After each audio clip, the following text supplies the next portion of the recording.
नमस्कार, बहुत स्वागत आप सभी का। आप देख रहे हैं आपका प्रोग्राम कहानी कुर्सी की व्यूज में। सौरभ आपके साथ, मेहमान हमारे साथ आ चुके हैं। लेकिन आज की सबसे बड़ी खबर तो है वक्फ और वक्फ। जी हां, वक्फ संशोधन बिल को लेकर के इस वक्त संसद में बिजनेस एडवाइजरी कमेटी की बैठक चल रही है। इसका मतलब यह कि जल्दी बिल लिस्ट होने वाला है और हमारी सूचना यह है कि कल 12 बजे के करीब इस बिल को लोकसभा में सरकार पेश भी कर देगी। और ये जो बैठक चल रही है इसमें सभी पार्टीज के फ्लोर लीडर्स को बुलाया गया है और उनके सामने ये चर्चा हो रही है कि वक्फ बिल सरकार पेश करना चाहती है। कल दोपहर 12 बजे लोकसभा में वक्फ संशोधन विधेयक लाया जा सकता है। आपको बता दें कि 4 अप्रैल को, मतलब यह हफ्ता खत्म होते होते भी संसद का यह बजट सत्र भी खत्म हो रहा है। और उससे पहले हमने आपको ये जानकारी पहले ही दे दी थी कि सरकार यह बिल लेकर के आएगी।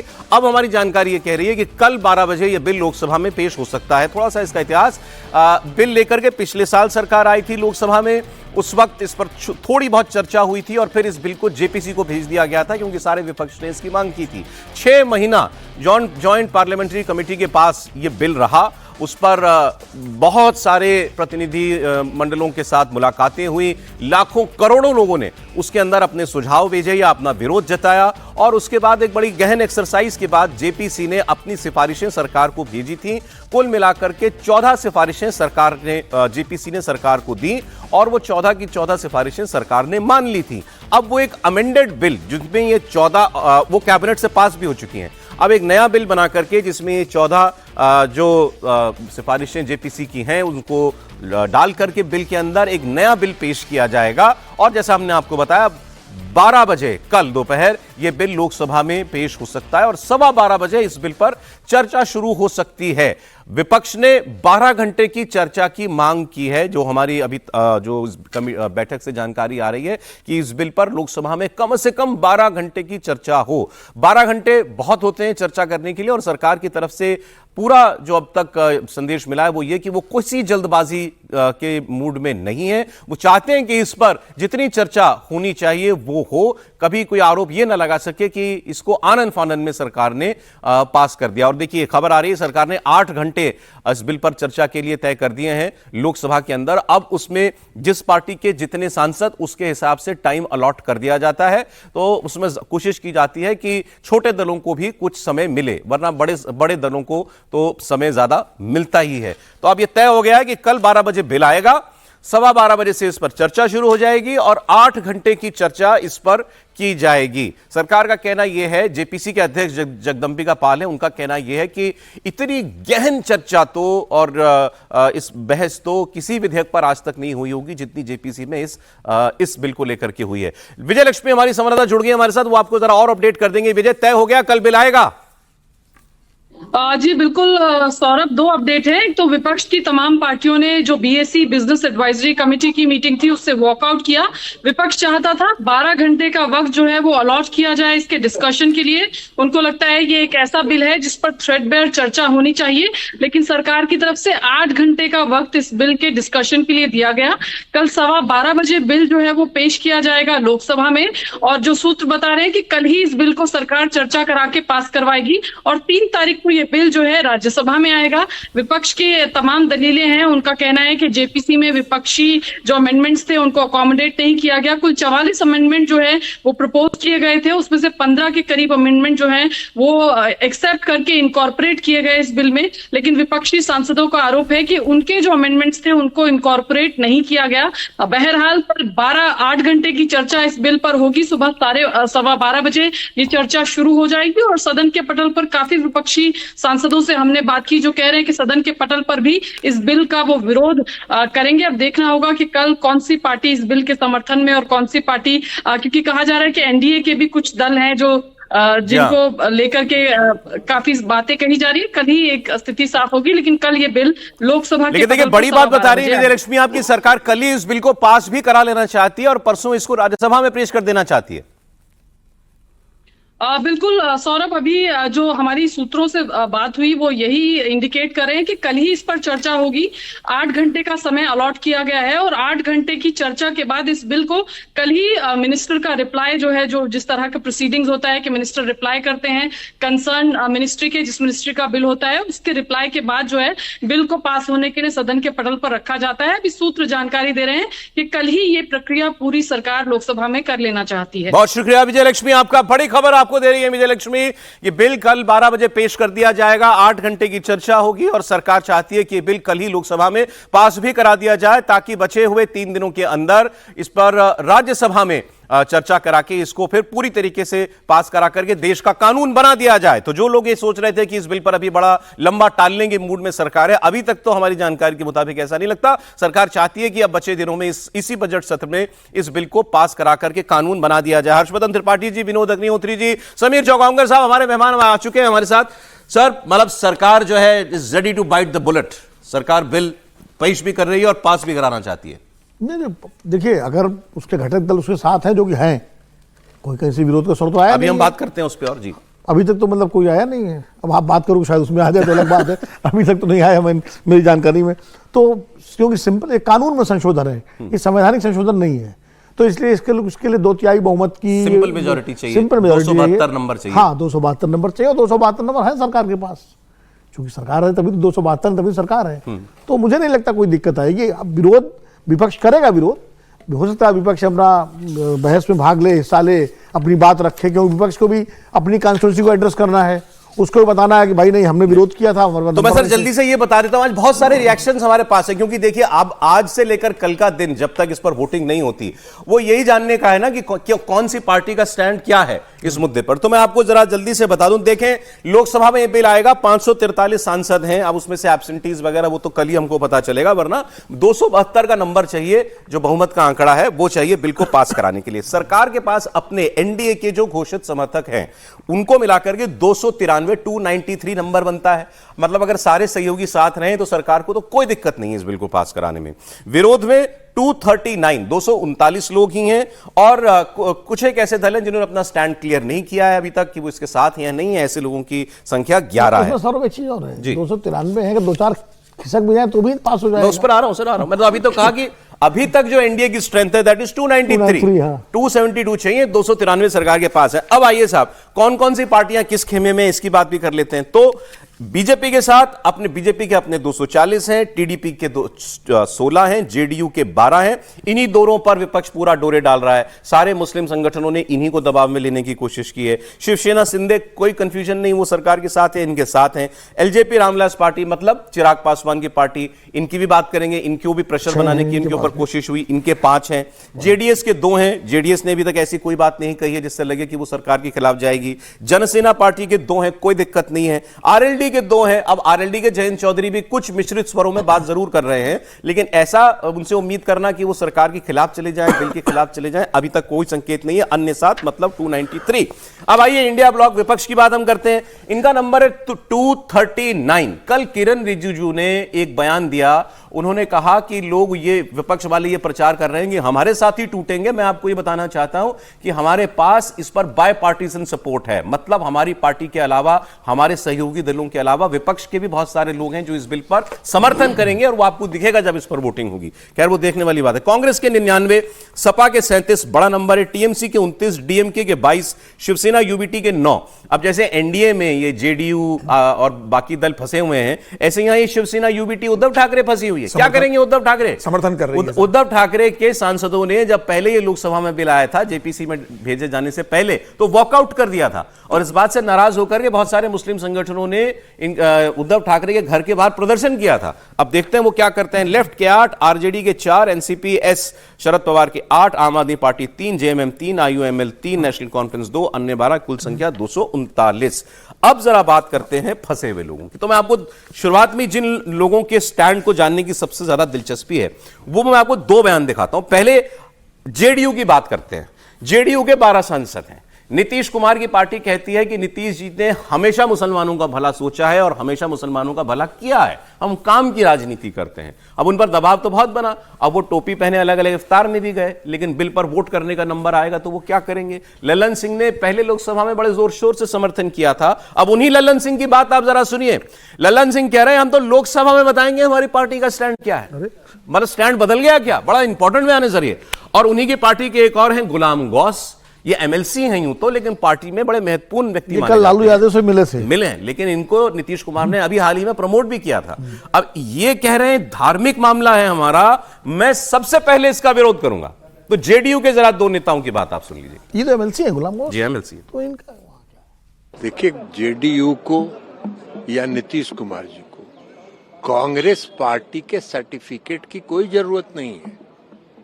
वो अपने गिरेबान में झांक के देखें, कितना साल इस देश में शासन किए, बिहार में कितना साल शासन किए, मुसलमानों के लिए क्या किया उन्होंने, उसका भी तो बताएं। नीतीश कुमार जी को सर्टिफिकेट की जरूरत नहीं है। नीतीश कुमार जी ने पिछले 20 वर्षों में मुसलमानों के हक में उनके सामाजिक, आर्थिक, शैक्षणिक उत्थान के लिए जो काम किया है, वो देश की आजादी के बाद किसी राज्य में आज तक किसी सरकार ने काम नहीं किया। सेकुलरिज्म उनके लिए नारा है। वो वोट के लिए राजनीति करते हैं। न उनको देश से मतलब है, न मुसलमानों से मतलब है। उनको अपने वोट की चिंता रहती है। नीतीश कुमार जी काम करते हैं, इसलिए उनके कांग्रेस पार्टी के, और हमने जयराम रमेश जी का भी बयान देखा है, जयराम रमेश जी के सर्टिफिकेट की जरूरत नीतीश कुमार जी को न है और न जेडीयू को। तो आपकी पार्टी का क्या स्टैंड है? आपकी पार्टी हमारी पार्टी जो करेगी वो लोकसभा में करेगी, मीडिया के माध्यम से नहीं करेगी। हिंदुस्तान में पहला आदमी हम हैं जिससे इस वक्त बिल का विरोध किया है। ये बिल्कुल द्वेषपूर्ण है। जब से केंद्र सरकार आई है वो वहाँ कभी बाबरी दादरी, कभी लौ जिहाद, कभी घर वापसी, कभी 3 तलाक, कभी एनआरसी, कभी सीए, कभी मॉब लिंचिंग, और अब जो है वफ, इसके निशाने पे कौन लोग है पता नहीं चल रहा है। ये ताव का देश है, अनेकता में एकता है, यही हमारी विशेषता है। सब लोग अपने अपने धर्म से इसे जीते हैं, रहते हैं एक साथ, सद्भाव है, भाईचारा है। उनके गुलाम को छोड़िए, हमारा नाम गुलाम है, हम किसी के। ललन सिंह ने तो चक्कर में डाल दिया सबको। ये ललन सिंह लोकसभा में बड़ा जोर शोर से समर्थन कर रहे थे इस बिल का भाई। अब कह रहे हैं मीडिया को क्यों बताएंगे, हम तो लोकसभा में बताएंगे हमको क्या करना है। त्रिपाठी जी, नहीं, थोड़ा रोमांच, किसी दबाव में आ गए क्या? नहीं, मुझे नहीं लगता है इसमें दबाव जैसा है नहीं, और दबाव होगा तो दूसरे भी बहुत से दबाव काम करेंगे। ठीक है, टीएमसी के लिए, समाजवादी पार्टी के लिए, लालू जी की पार्टी के लिए, या कांग्रेस और डीएमके के लिए छोड़ दें, तो क्या किसी भी पार्टी को ठीक लगेगा कि वो देश के हिंदुओं को ये बताए कि नहीं, जहां कोई रिलीजियस मसला नहीं था, मुसलमानों ने खड़े होकर कह दिया कि धार्मिक है, हम उनके साथ चलेंगे। मुस्लिम वोट का सवाल है, बिहार में चुनाव है, शिवसेना को कितने मुस्लिम वोट मिलने वाले हैं? और ये जब चुनाव के नजदीक हम होंगे तो अलग एक बात होती है कि आप चुनाव में कितनी जल्दी क्या हासिल करना है, लेकिन किसी पार्टी के लिए एक माइलस्टोन होता है, एक तय होता है, डिसाइडिंग फैक्टर होता है। उद्धव ठाकरे की जो शिवसेना है वैसे ही बहुत बड़े अस्तित्व के संकट से जूझ रही। वक्फ पर अगर उन्होंने विरोध में कर दिया, उस पर आता हूं ना सर, पहले जेडीयू की बात। नहीं, मुझे नहीं लगता है कि जेडीयू कहीं जाने वाली है, कहीं कोई समर्थन में वोट करेगी कल, 100% समर्थन में वोट करेगी। अच्छा, वैसे सर कोई कंफ्यूजन नहीं। वैसे और ये गुलाम गौस विधानसभा में एमएलसी हैं, तो वहां कोई बिल आएगा तो अपना विरोध कर लेंगे। वैसे अगर मान लीजिए कि जेडीयू पर बहुत दबाव पड़ा, नीतीश जी कल वॉकआउट कर जाएं, एब्सटेन कर जाएं, भले ही उसमें वोट ना दें, आप माइनस कर दीजिए, अगर 293 में से एनडीए के आप जेडीयू को के 12 हटा दें तो भी 281 होते हैं, 9 नंबर ज्यादा है मैजिक फिगर 272 से। तो अकेले जेडीयू के भी बाहर हो जाने से कोई फर्क नहीं पड़ता सर। देखिए, जेडीयू बाहर नहीं होने वाली है। अमित शाह जी अभी 2 दिन बिहार का दौरा करके आए हैं, तो बिल आने के पहले अमित शाह जी भी 2 दिन का दौरा किया है। नीतीश कुमार से उनकी मुलाकात हुई है, जेडीयू के बड़े नेताओं के साथ बंद कमरे में अमित भाई की मुलाकात हुई है, गृह मंत्री की। तो वो बताकर आए कि बिल आ रहा है 48 घंटे के बाद, तो फ्लोर टेस्ट पे क्या करना है ये उसे संदेश दे दिया गया है। और अब मुझे लगता है कि जिस तरीके से अभी तक नीतीश कुमार की पार्टी समर्थन करती रही, ललन सिंह जो अभी कुछ बोलने में बच रहे थे, लोकसभा में तो दहाड़ रहे थे वो इस बिल के फेवर में, बहुत ज्यादा। तो मुझे लगता है कि यह तय है कि नीतीश कुमार के पास अब दूसरा ऑप्शन बहुत ज्यादा बचा नहीं है। अगर आप इस बिल का विरोध करते हो तो फिर आपको नैतिक रूप से केंद्र सरकार समर्थन वापस देना पड़ेगा, आपको केंद्रीय मंत्रिमंडल से आपके मंत्री को इस्तीफा देना पड़ेगा, और फिर आपको बिहार के अंदर भी सत्ता से बाहर होकर, है ना धर्म संकट, अभी आपने कहा नीतीश जी धर्म संकट नहीं, अभी धर्म संकट तो है। अब देखिए, एक वोट का लालच भी नहीं छूट रहा कि भाई अभी चुनाव आने वाले, एक बड़ा वोट बैंक यहां से चला जाएगा, और ये सत्ता का मोह भी नहीं छूट रहा है कि अगर विरोध करेंगे तो केंद्रीय मंत्रिमंडल से इस्तीफा देना पड़ेगा, बिहार में आपको सत्ता से बाहर आना पड़ेगा और बिना भारतीय जनता पार्टी के समर्थन से चुनाव लड़ना पड़ेगा, खुलकर कहना पड़ेगा कि भाई हम आप वक्फ के विरोध में हमने समर्थन वापस लिया है और अब हम अपने दम पर चुनाव लड़ रहे हैं। तो नीतीश कुमार को तय करना पड़ेगा, अगर वो भारतीय जनता पार्टी के साथ एनडीए के साथ बने रहते हैं तो उन्हें समर्थन करना पड़ेगा। और मुझे लगता है कि पार्टी के अंदर यह सहमति बन गई है, भले ही नीतीश कुमार बहुत ज्यादा सहमत नहीं रहे होंगे, पार्टी के वरिष्ठ नेताओं ने, चाहे फिर वो संजय झा हो, चाहे लल्लन सिंह हो, चाहे बाकी और पार्टी के नेताओं ने स्पष्ट कर दिया है कि इसका समर्थन लोकसभा में किया जाएगा और राज्यसभा में भी नीतीश कुमार की पार्टी समर्थन करेगी। तो आपको करेगी, आपके 100% करेगी। Alright, अब आइए बिहार के दूसरे घटक दल की बात कर लेते हैं जिन पर बहुत दबाव बनाया मुसलमानों ने, वो है चिराग पासवान। और चिराग पासवान ने ऐसे ढुलमुल बयान भी दिए जिससे लगा कि अभी ये डिसाइडेड नहीं है, या कम से कम इतना आसान नहीं है उनके लिए फैसला करना कि वक्फ पर साथ दें या खिलाफ हो जाएं। तो चिराग पासवान का स्टेटमेंट आप सुनिए कि वो कह रहे हैं सभी स्टेक होल्डर्स की जेपीसी में सुनवाई हुई है और जरूरत पड़ी तो हम सदन में अपनी पार्टी का रुख रखेंगे। ये भी वही बात कह रहे हैं सर कि हम सदन में अपनी पार्टी का, इनका बयान आप सुन लीजिए। और भाई इन्हीं के साथ आरएलडी को भी जोड़ लेता हूं। जयंत चौधरी ने अभी ये नमाज सड़क पर हो या ना हो, इन सब मुद्दों पर अपनी रिएक्शन देते हुए कहा था कि बिग ब्रदर टाइप पुलिसिंग चल रही है हमारे देश में, ऑरवेलियन पुलिसिंग, मतलब योगी जी के आदेश के खिलाफ सीधे उन्होंने ये बयान दिया था। ये भी सीधे सीधे मुसलमानों को नाराज ना हो इसलिए उनको ये बयान देना पड़ा था। उनके नंबर की भी मैं चर्चा कर लूंगा, पहले आप चिराग पासवान को सुनिए। कमेटी के समक्ष वफ्द से जुड़े हुए हर एक स्टेक होल्डर ने आके अपनी बातों को रखा। मुस्लिमों में भी कई ऐसे हैं जिन्होंने अधिकांश इससे जुड़े हुए जितने भी बिंदु हैं उस पे समर्थन अपना देने का काम किया। हम लोगों ने शुरू से इस बात को स्पष्ट करके रखा था कि कमेटी की जो रिपोर्ट आएगी लोक जनशक्ति पार्टी रामविलास उसका समर्थन करेगी। जिस दिन ये पार्लियामेंट में आएगा उस दिन भी इसके ऊपर संभवतः चर्चा होगी। चर्चा में अगर कुछ और पार्टी को अपनी तरफ से रखने की जरूरत होगी तो लोकसभा में सदन के पटल पे उसको रखा जाए। चाहे दोनों बातें कह रहे हैं कि हमने कहा था हम जेपीसी की रिपोर्ट का समर्थन करेंगे, रिपोर्ट तो आ गई, और ये भी कह रहे हैं कि हम सदन में अपनी बात करेंगे। वो संशोधन की बात कर रहे हैं कि अगर उनको लगेगा कोई अमेंडमेंट दे सकते हैं, सुझा सकते हैं, तो वो अधिकार होता है किसी भी राजनीतिक दल का सांसद का कि अगर सब बिल पे चर्चा होती है तो अपनी तरफ से कोई अमेंडमेंट दे सकते हैं। तो उन्होंने गुंजाइश रखी हुई है चिराग पासवान ने कि समर्थन तो करेंगे। वो तो बातचीत से लग रहा है कि समर्थन से दो नहीं हो रहे कहीं भी। 5 हैं इनके, 5 हाँ, तो वो समर्थन तो करेंगे, समर्थन करना उनकी जरूरत भी है, मजबूरी भी है। और देखिए, चाहे जनता दल यू हो, चाहे टीडीपी हो, और चाहे चिराग पासवान हो या जयंत चौधरी, जो भी सरकार में शामिल हैं उनको समर्थन तो करना ही पड़ेगा, और नहीं करना है तो सरकार से पहले बाहर हुई है। देखिए सर, तो वो दोनों एक साथ नहीं चल सकती। गणित ये कह रहा है कि बिहार की दोनों पार्टियां, जेडीयू भी माइनस कर दीजिए, चिराग पासवान की 5 माइनस कर दीजिए, मैं कह रहा हूं आरएलडी भी माइनस कर दीजिए जयंत चौधरी की, तो भी नंबर 274 बनता है। हाँ, तो नंबर तो हो जाएगा। तीनों ना हो तो भी सरकार को नहीं, वो तो नंबर तो बनता है, बिल्कुल सही। लेकिन क्या होता है कि इस तरह से जब ईंटें खिसकने लगती हैं तो फिर दूसरी भी खिसकने लगती हैं, वो एक खतरा होता है। इसलिए मुझे नहीं लगता कि कोई इसमें खिसकेगा। हो सकता है जिसको बहुत ज्यादा चिंता हो रही है मुस्लिम वोट की वजह, उसने कहा साहब देखो हम इस पर एब्सेंट करना चाहते हैं, पास तो आप करा ही लोगे। नहीं, वो ऐसा, ये मैसेज सरकार नहीं देगी। अच्छा, सरकार, मुझे नहीं लगता कि मोदी जी की सरकार ये मैसेज देगी कि उनके 4, भले 2 ही विधायक, 2 सांसद हों या 5 सांसद हों, अब वो वोट न करें या एब्सटेन करें। वो सरकार की कमजोरी दर्शाएगा। फुल स्ट्रेंथ चाहेगी सरकार, फुल स्ट्रेंथ चाहेगी सरकार। जो सदन में मौजूद है उनकी फुल स्ट्रेंथ चाहेगी सरकार। और सरकार होता भी है, और सरकार मैसेज भी देती है कि हम एकजुट हैं।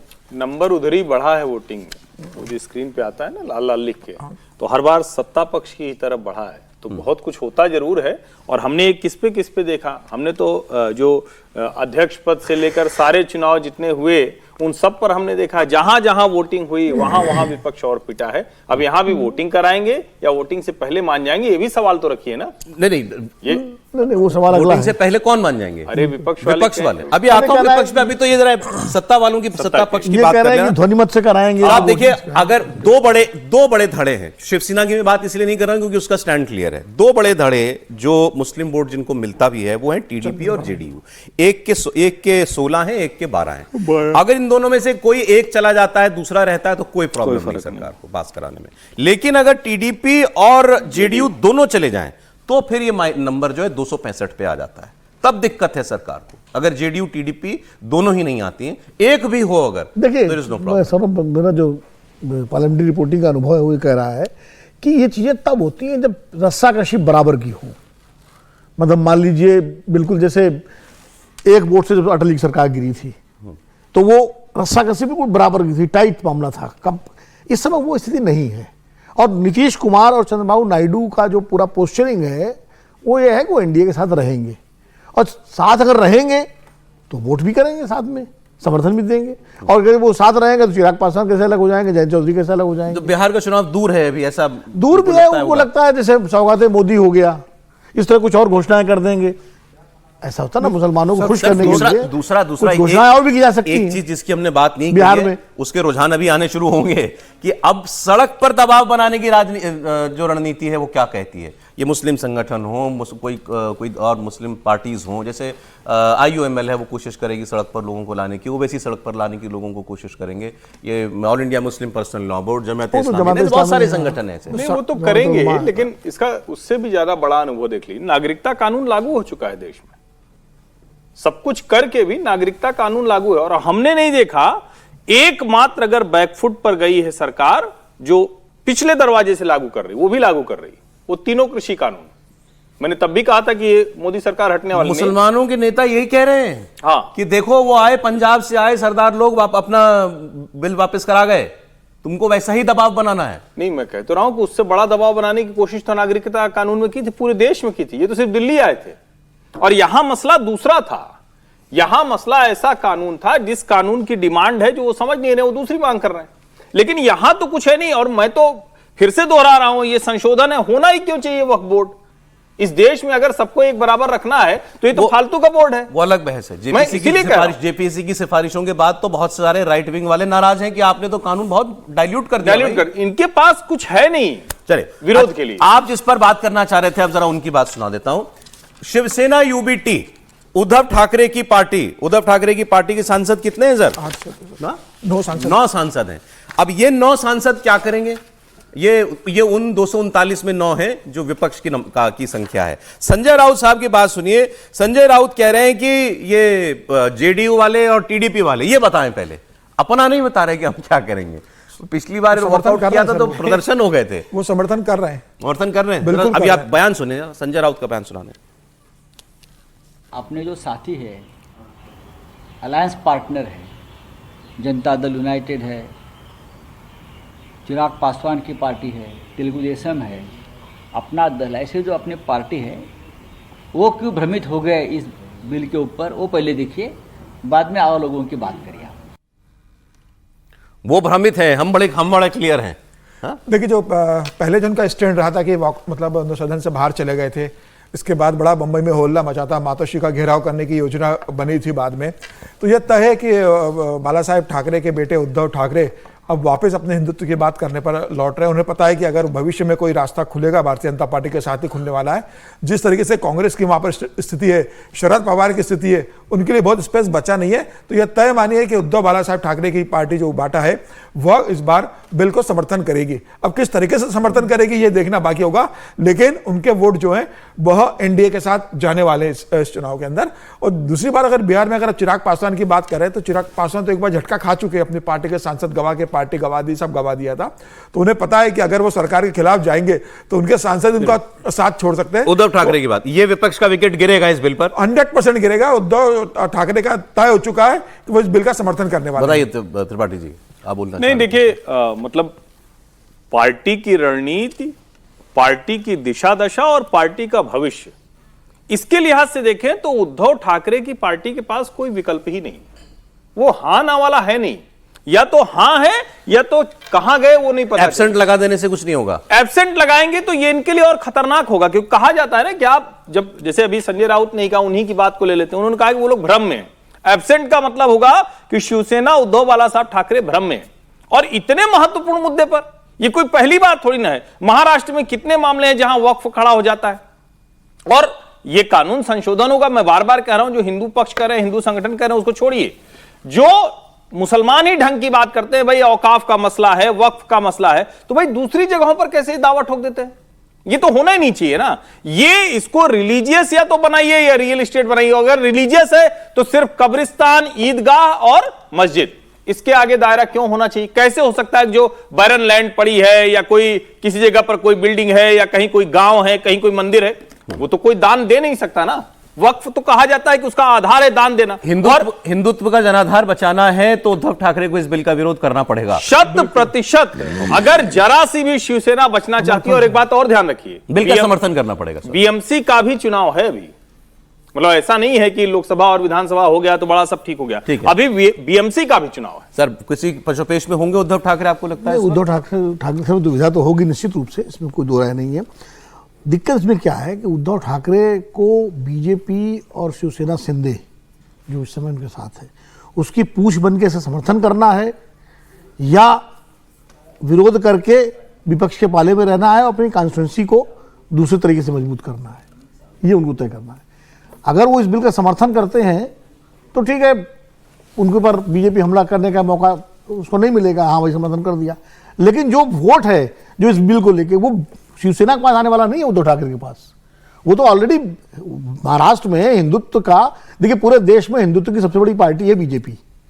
उससे कोई कहे कि शिवसेना आगे निकल जाएगी या हिंदू महासभा आगे निकल जाएगी। बाला साहब का जो शिव सैनिक आज भी उद्धव ठाकरे के साथ है वो क्या चाहता होगा इस बिल पर? बाला साहब का जो सैनिक भी उद्धव ठाकरे के साथ है तो वो चाहेगा जो उद्धव ठाकरे चाहेंगे, क्योंकि जिनको अलग होना था वो अलग हो चुके। अच्छा, उसको फर्क, वो जो उद्धव तय करते हैं उसको स्वीकार, वो तो उद्धव को स्वीकार करेगा। ठीक है, ओके। रखा है चर्चा के लिए, कल वक्फ संशोधन विधेयक संसद में पेश किया जाएगा। लोकसभा में अब एक साफ है 12 बजे ये विधेयक रखा जाएगा और उसके बाद 8 घंटे इस पर लोकसभा में चर्चा करा के सरकार इसको पास कराने की प्रयास करेगी। किरण रिजिजू कह रहे हैं कि हमने सब दलों से बात कर ली है, सब दल चाहते हैं कि इस बिल पर सब लोगों को बोलने का मौका मिले और हमने इसकी व्यवस्था की है। आगे वो कह रहे थे कि बहुत से लोग जो हैं वो इस पर कोई एक्सक्यूज या कोई बहाना ढूंढ रहे हैं कि चर्चा ना हो, लेकिन सरकार बिल लाएगी और इस पर पूरी चर्चा करने का मौका देगी ताकि हर वक्ता बोल पाए, हर पार्टी को मौका मिले। जैसा मैं आपको पहले बता रहा था, किसको कितना समय मिलेगा ये तो आपकी जो संख्या बल है उसके आधार पर तय होता है। तो इसके हिसाब से बीजेपी को सबसे ज्यादा समय मिलेगा। एक फिर से आपको सुनाता हूं किरण रिजिजू की बात। 8 hours extendable after taking the sense of the house.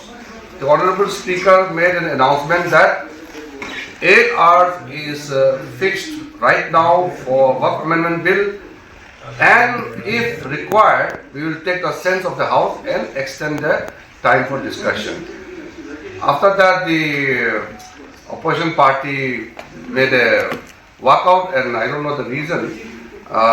Government is very honestly and keenly looking forward to have a proper discussion on Waqf Amendment Bill, and every member of the Parliament, those who represent different political parties, must get sufficient time and proper time to discuss and speak on the matter, on the subject. Now, if some political parties are trying to create some excuse so that they can run away from the discussion.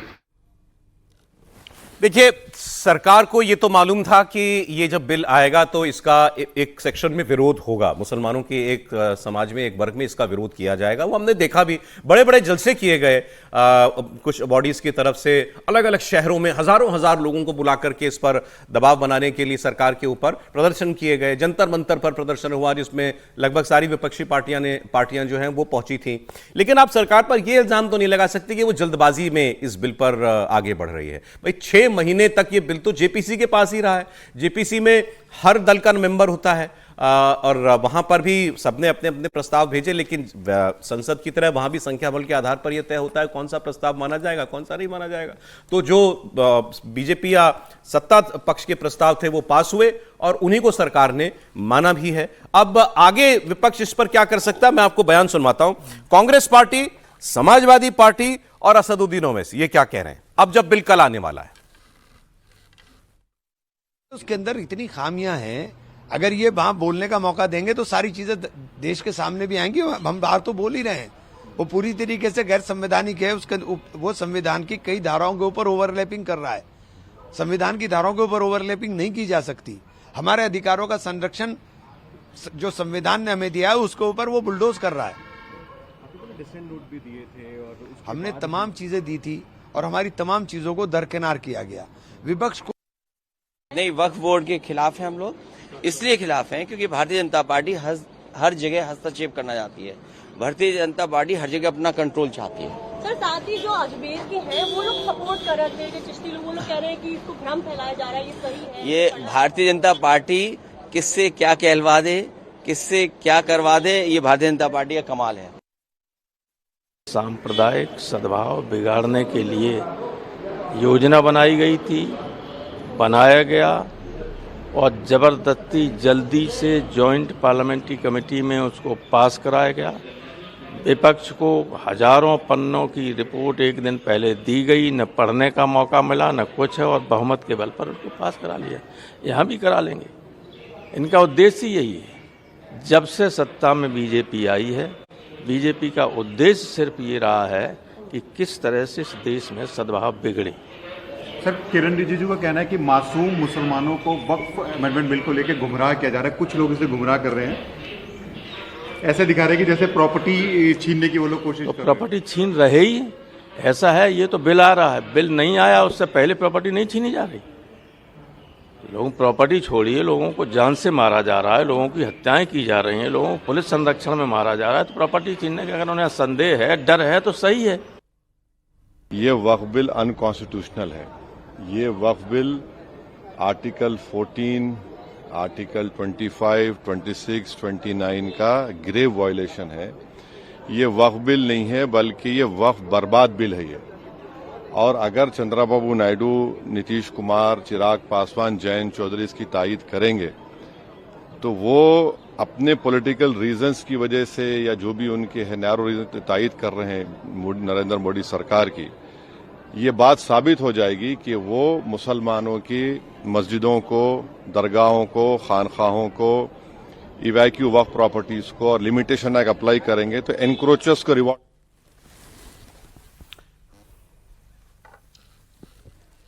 The opposition parties wanted 12 hours, so finally there was an agreement that the total time to be allocated for discussion on Waqf Amendment Bill would be 8 hours, extendable after taking the sense of the House. The Honourable Speaker made an announcement that 8 hours is fixed right now for Waqf Amendment Bill, and if required, we will take the sense of the House and extend the time for discussion. After that, the opposition party made a walkout, and I don't know the reason.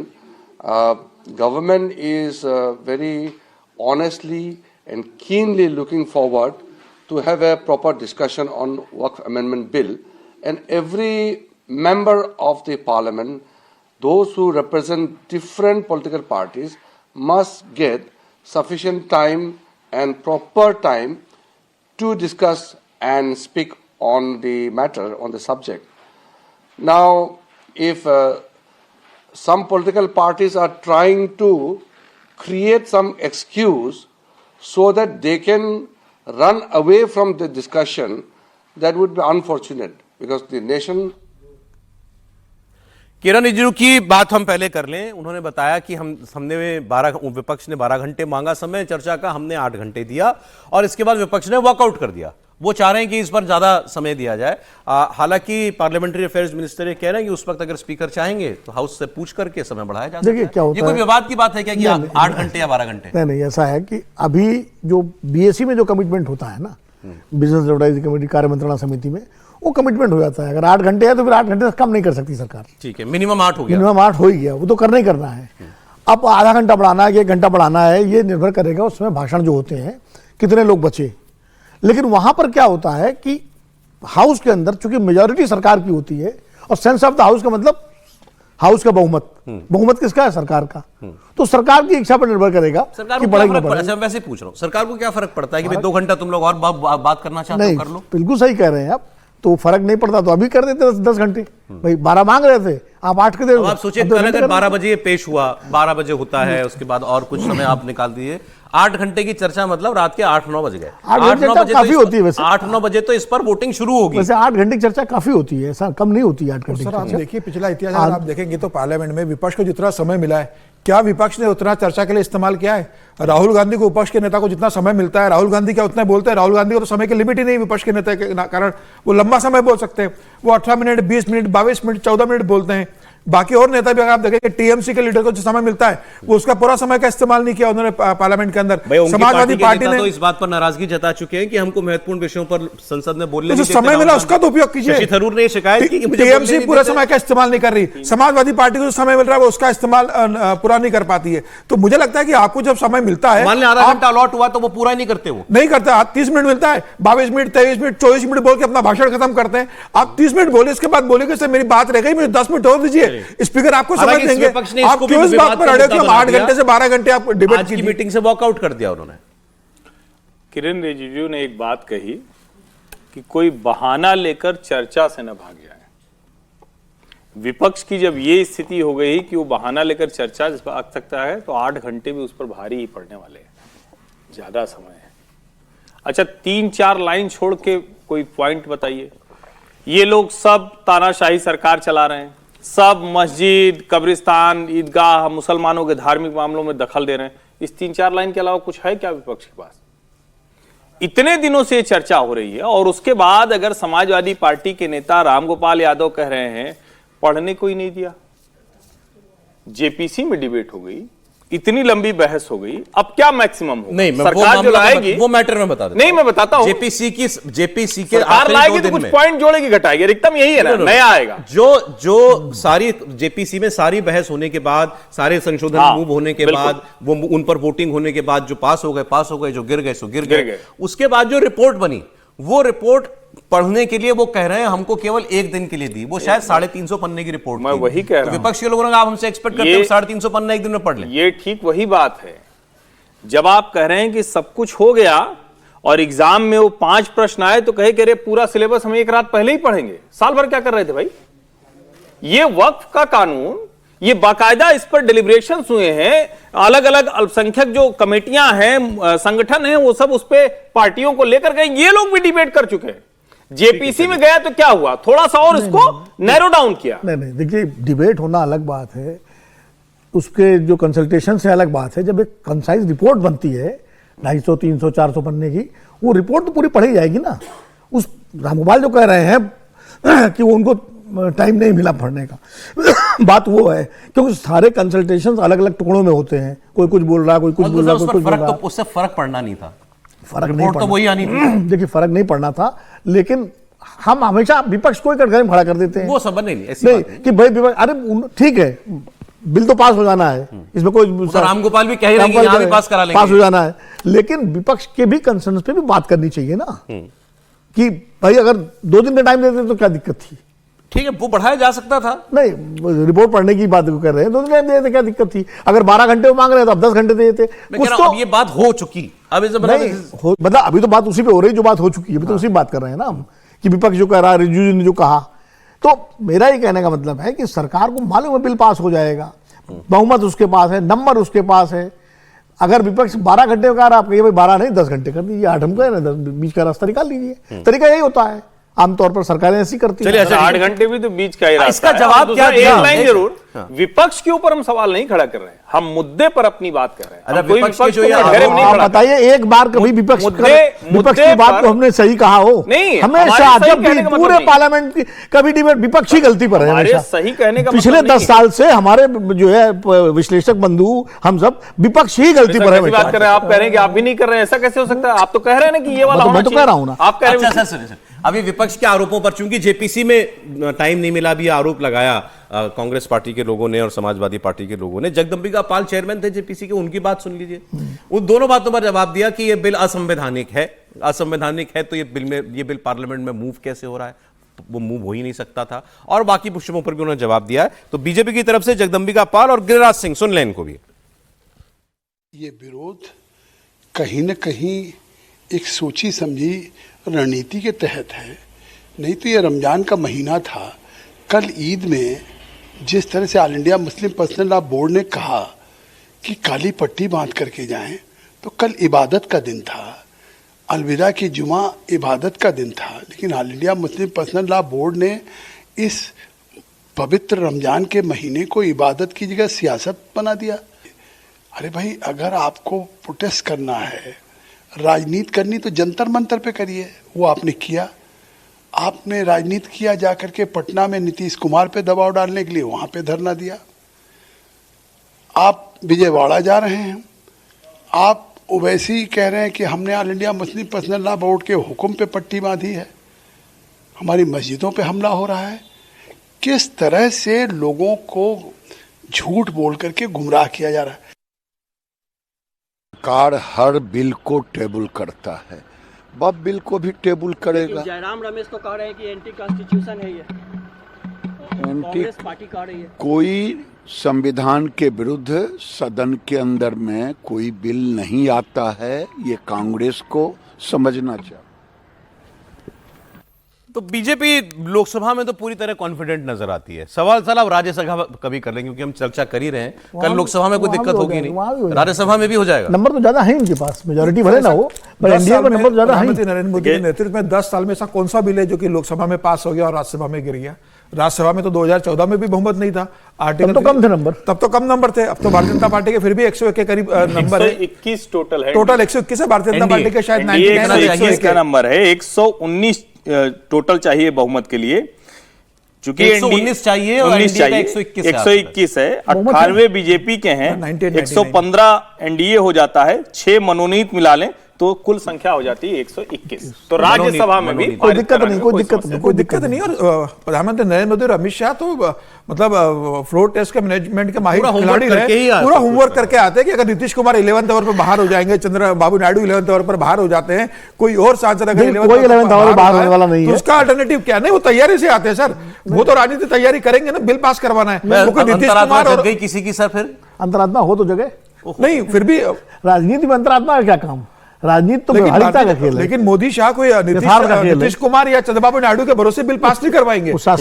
तैयारी से आएंगे कि इनका समर्थन मिलेगा तो संख्या बढ़ेगी, इनका समर्थन नहीं मिला तब भी वो आराम से कंफर्टेबली अपना बिल पास करा लेंगे, अंक गणित उनके फेवर में। और जब कल मतदान होगा तो आप देखना विपक्ष के कितने सांसद टूटने वाले हैं। अब दूसरी बात जो हमने बीच में शुरू थोड़ी की थी, अब इसका जो विरोध करने वाले, जो प्रदर्शन करने वाले लोग जो सड़कों पर उतरे थे, जो कर चुके सो कर चुके, अब आगे और आप इसमें कुछ दम नहीं देखते या कुछ प्रयास किया जाएगा? नहीं, एक काम जिससे अभी यू कह रहे थे ओवैसी साहब की अनकॉन्स्टिट्यूशनल है, तो ये कोर्ट में जा सकते हैं और कोर्ट फैसला करेगा कॉन्स्टिट्यूशनल है अनकॉन्स्टिट्यूशनल है, तो सुप्रीम कोर्ट तय करेगा। सड़कों पर तो वही धरना प्रदर्शन, या आपको लगता है होगा? क्यों, हाँ करेंगे, क्यों नहीं करेंगे। सीए का जब कानून पास हुआ था तो वही था। जो भी देखिए, वो जो 3 कानून किसानों के पास हो गए, तो भी तो पार्लियामेंट से पास हो ही गए थे ना। उसके बाद किसान आके बैठे थे धरने पर और बैठे रहे, उसके बाद वापस हुए।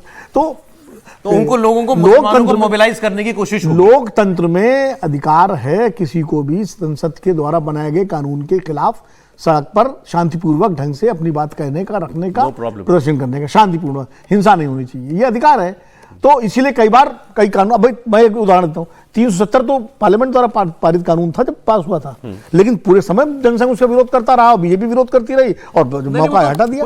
तो इसे मैं कह रहा हूँ कि पार्लियामेंट का कोई चीज पारित करने के बाद ऐसा नहीं होता कि विरोध नहीं कर सकते। विरोध तो कर ही सकते हैं लोकतंत्र में, तरीका संवैधानिक होना चाहिए, अहिंसात्मक होना चाहिए। सवाल मैंने इसलिए पूछा क्योंकि ये बिल आएगा, इसकी संभावना देखते देखते ही बड़े बड़े प्रदर्शन कर लिए गए।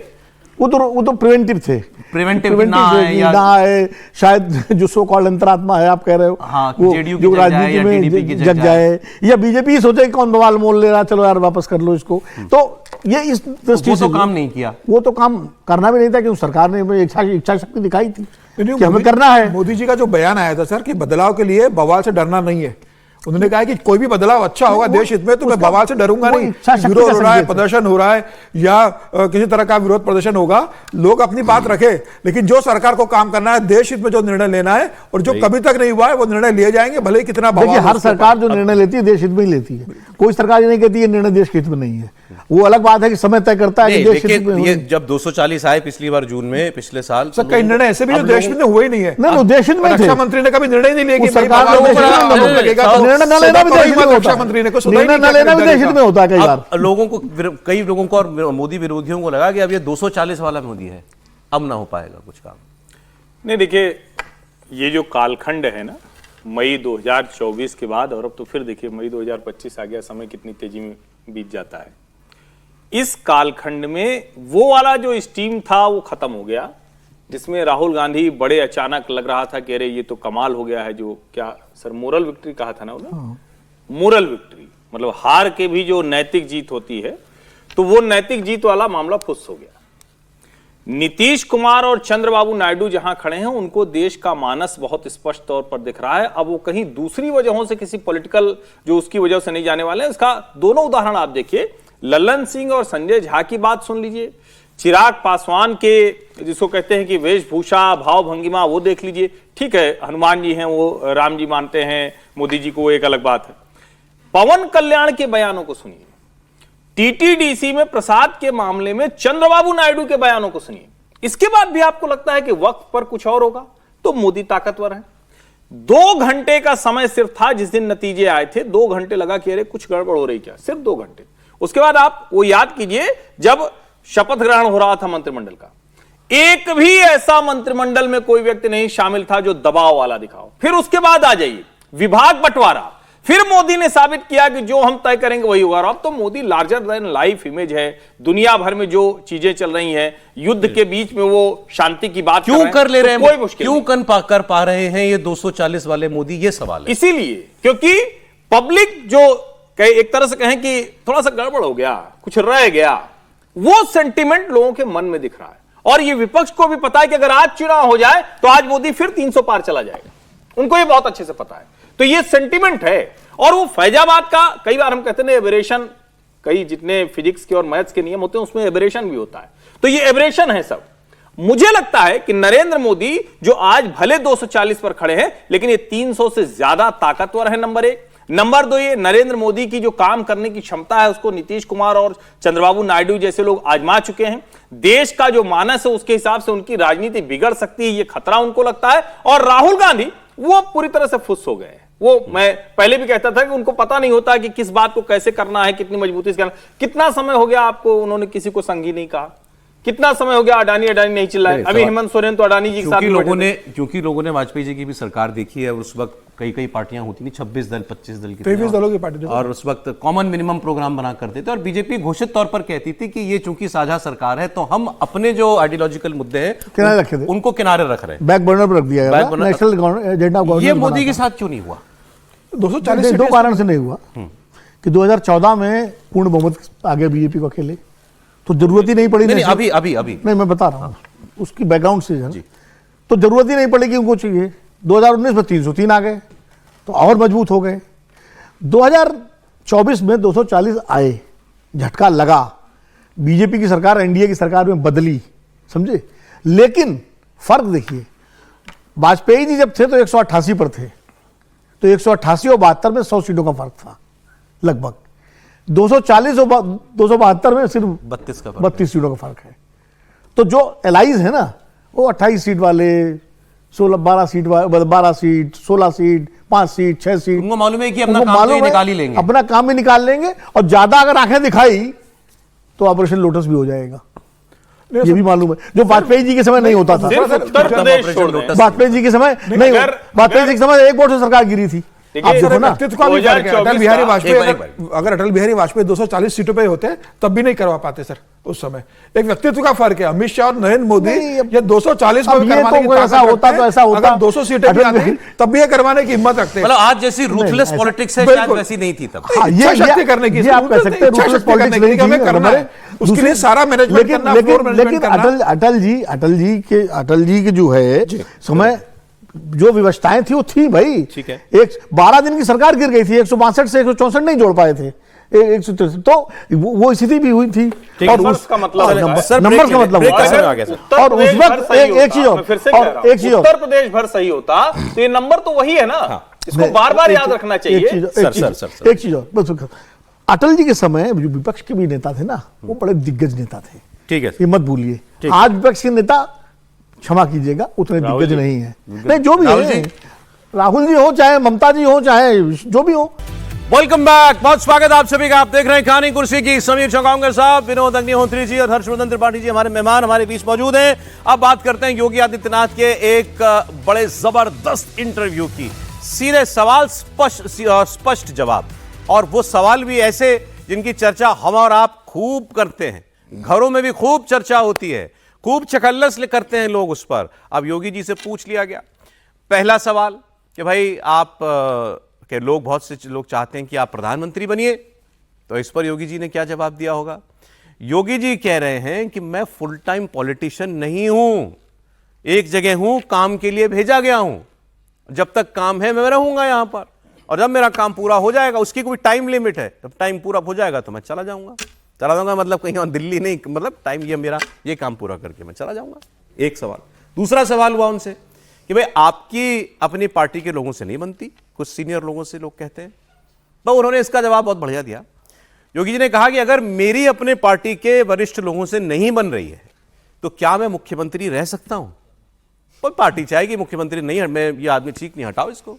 मैं अगर मुख्यमंत्री हूं तो अपनी पार्टी के आशीर्वाद की वजह से ही हूं, और जब तक आशीर्वाद है मैं हूं। यह बात भी उन्होंने बिल्कुल स्पष्ट कर दी। कहा ये मतभेद की खबरें पता नहीं आप लोगों को कहां से मिल जाती हैं। तीसरा सवाल ये भी लोडेड था कि आपने सड़क पर लोगों को नमाज पढ़ने से मना कर दिया उत्तर प्रदेश में, आपने कहा पासपोर्ट रद्द हो जाएंगे। इस पर योगी जी ने कहा कि करोड़ों लोग कुंभ गए, कहीं कोई झंझट हुआ, कहीं कोई लड़ाई हुई, पुलिस के साथ टकराव हुआ, लोग आए अपना सर पर गठरी रख करके स्नान किया श्रद्धा भाव से और वैसे ही पैदल पांव वापस लौट गए, कि कहीं कोई अव्यवस्था नहीं, कहीं किसी आने वाले व्यक्ति ने जो है वहां पर कोई उकसाने की काम, भड़काने के काम कुछ नहीं किया। शांति से ये 1.5 महीने का मेला जिसमें 60, 70, 65 करोड़ लोग आए वो निपट गया। तो सनातनियों से सीखिए क्या होता है अनुशासन, धार्मिक अनुशासन। तो मैं आपको बयान सुना रहा हूं। पहला बयान योगी आदित्यनाथ के प्रधानमंत्री, उनके भविष्य पर, जो लोग सोचते हैं कि शायद योगी एक दिन देश के प्रधानमंत्री भी बने, उस पर योगी क्या बोल रहे हैं, एक एक करके सुनाते हैं। उत्तर प्रदेश का मुख्यमंत्री हूं, यहां पे उत्तर प्रदेश की जनता के लिए पार्टी ने मुझे यहां लगाया है, और राजनीति मेरे लिए एक फुल टाइम जॉब नहीं है। और ठीक है, इस समय हम यहां काम कर रहे हैं, लेकिन मैं वास्तव में हूं तो एक योगी। तो ये हम लोग जिस समय तक हैं काम कर रहे हैं। मुस्कुराते हुए योगी जी इतने बड़े सवाल का जवाब दे गए। और योगी जी कह रहे हैं कि मैं फुल टाइम पॉलिटिशियन नहीं हूं, और जब तक हूं तब तक हूं, काम के लिए भेजा गया हूं। देखिए, योगी जी के जवाब ही बताता है कि वो बहुत गहरे राजनीतिज्ञ हैं। अच्छा, ये जवाब जो है देके उन्होंने उन तमाम सारे विवादों को शांत कर दिया जो अफवाहें अटकलें चलती रहती हैं कि वो प्रधानमंत्री की रेस में है। मोदी जी 2012 के विधानसभा चुनाव जीतने के बाद बोले थे मैं अभी गुजरात की सेवा करूंगा। तो जो गहरा राजनीतिक होता है ना, वो कभी अपने मन की था आसानी से नहीं देता है। नहीं, वो तो ठीक है, लेकिन वो जो दूसरी बात बोल गए कि मैं फुल टाइम पॉलिटिशियन नहीं हूं और हूं तो योगी, तो वो क्या कह रहे हैं कि मैं तो अपना यहाँ यूपी का काम जब तक मेरा है इसको करूंगा, फिर अपना मठ चला जाऊंगा। त्रिपाठी जी, नहीं, देश के लिए, देश का काम मौका लगा तो करने में क्या मनाही है। नहीं, फिर ये क्यों कह रहे हैं कि मैं फुल टाइम नहीं हूं।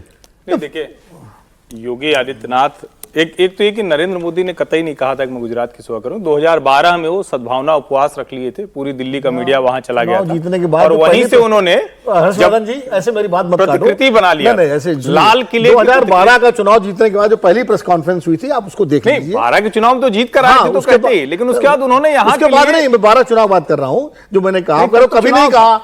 मतलब आप ऐसे ना कहो कि मतलब सीधे से मेरी बात को आप गलत बता रहे हो कि कभी नहीं कहा। मैं कह रहा हूं कि 12 के चुनाव में, चुनाव जब लड़ता है तब तो आदमी कहता है। चुनाव जीतने के बाद उनसे पूछा गया है सवाल, तो उन्होंने कहा मैं अभी गुजरात की सेवा के लिए चुना गया, मुझे गुजरात की सेवा करनी है। अच्छी बात है, उसमें उन्होंने कहा। ठीक बात, वो मुख्यमंत्री रहते भी उन्होंने लाल किला बना लिया था, ये भी लोगों को ध्यान में है, वो केंद्र की तरफ आने के लिए। योगी आदित्यनाथ पहले दिन से, मतलब उन्होंने अपनी दिल्ली की तरफ मुड़ने के संकेत दे दिए थे। 2012 से ही बाकायदा उनकी टीम काम करने लगी थी, 2012 से ही बाकायदा इसकी चर्चा होने लगी थी। 13 आते आते तो आडवाणी जी कमजोर दिखने लगे थे, आडवाणी जी के साथ जो लोग थे उनके पक्ष में जाने लगे थे, और अंत में तो 13 में वो घोषित ही कर दिए गए थे प्रधानमंत्री पद के दावेदार हैं। तो ये पूरा ये घटनाक्रम था। लेकिन योगी जी के बारे में, योगी जी जब यहां आए थे तो भी, और हम लोग भी ये सवाल कई बार करते थे, कहते थे कि भाई वो मठाधीश हैं, तो मठाधीश रहेंगे या मुख्यमंत्री रहेंगे? योगी आदित्यनाथ पहले दिन से स्पष्ट हैं कि मैं मठाधीश हूं, मैं योगी हूं। इसके पहले भी एक दो साक्षात्कार में उन्होंने कहा कि जिस दिन मुझे लगेगा तो मैं गोरखपुर चला जाऊंगा, मैं दिल्ली नहीं जाऊंगा। अब मुझे लगता है कि भारतीय राजनीति में भारतीय जनता पार्टी को जो पार्टी विद द डिफरेंस कहा जाता है, जरा इनके नेताओं के बयानों से भी समझिए। योगी आदित्यनाथ कह रहे हैं कि मैं जिस काम के लिए आया हूं वो काम करूंगा, नहीं तो मैं वापस लौट जाऊंगा, मैं फुल टाइम नहीं हूं। देवेंद्र फडणवीस कह रहे हैं पिता के रहते हुए उत्तराधिकार की चर्चा की ही नहीं जाती है, उसका कोई मतलब नहीं है, ये तो गलत परंपरा है। हेमंत विश्व शर्मा उसी तरह की भाषा बोल रहे हैं। ये भारतीय जनता पार्टी, जहां आप सवाल पूछते हैं और वहां क्या है, कांग्रेस पार्टी में या दूसरी पार्टियों में, कल्पना कीजिए किस किस तरह की चीजें हुई। पिता के रहते अखिलेश यादव ने क्या क्या किया था उसी उत्तर प्रदेश में, जहां योगी आदित्यनाथ ये बोल रहे हैं अपने सगे पिता के रहते। यहां तो कोई किसी का पिता है नहीं, यहां तो आप राजनीतिक तौर पर सिर्फ दर्जा दे। मुझे लगता है योगी आदित्यनाथ अपनी भूमिका को लेकर स्पष्ट हैं, और वो फिलहाल दिल्ली बनाम लखनऊ ऐसे किसी भी वो तो ठीक है, लेकिन क्या उनके कहने का ये भी मतलब निकाल ले कोई कि बस मेरा सफर यूपी तक ही रहेगा? नहीं, और यूपी के बाद बैक टू मठ। उन्होंने क्या कहा? उन्होंने कहा मेरी एक भूमिका तय की गई है, अगर भारतीय जनता पार्टी चाहेगी, संघ चाहेगी तो उनकी भूमिका बदलेगी। ये तो वो खुद कह रहे हैं। तो इसमें मुझे ऐसा वो नहीं कह रहे कि मैं इसके बारे में राजनीति बंद कर दूंगा, ऐसा वो कतई नहीं कर रहे, एक भी बार उन्होंने नहीं कहा है, ये स्पष्टता होनी चाहिए। देखिए, मुझे लगता है कि सुलझे हुए राजनीति का जवाब इसी तरह का होता है। अटल बिहारी वाजपेयी का एक मैं किस्सा सुनाता हूं सर आज आपको। पहले 13 दिन के प्रधानमंत्री बने, फिर 13 महीने के लिए प्रधानमंत्री बने। उसके बाद चुनाव के समय से पूछा गया कि भाई अब फिर से आप प्रधानमंत्री बनेंगे, और नहीं बनेंगे तो क्या? तो अटल जी ने कहा कि भाई मैं मूलतः कवि हूं, मेरा मन तो कविताओं में लगता है। संघ ने मुझे जनसंघ में भेजा, मैं जनसंघ में चला गया। उसके बाद भारतीय जनता पार्टी बनी, मैं भारतीय जनता पार्टी में आ गया। पार्टी ने मुझे राष्ट्रीय अध्यक्ष बनाया, 2 बार मुझे 13 दिन और 13 महीने के प्रधानमंत्री बनाया, मैं बन गया। अगर पार्टी फिर प्रधानमंत्री बनाएगी तो बन जाऊंगा, नहीं बना तो वापस चला जाऊंगा, अपनी कविताएं करता रहूंगा। राजनीति मेरा पेशा नहीं है, मेरा पेशा और मुझे पसंद कविताएं ज्यादा आती है। लेकिन अटल बिहारी वाजपेयी ने लंबे समय तक देश की राजनीति की, और पार्टी का सभी नेता हो, चाहे केंद्रीय मंत्री हो, चाहे मुख्यमंत्री हो, सब कहते हैं कि भाई दायित्व दिया गया है, अगर आप दायित्व अच्छे से निभाते हो तो लंबे समय रहते हो, दायित्व नहीं निभाते तो एक ही साल में 3 मुख्यमंत्री बदल दिए जाते हैं। गुजरात जैसी पूरी कैबिनेट के साथ मुख्यमंत्री बदल दिए जाते हैं।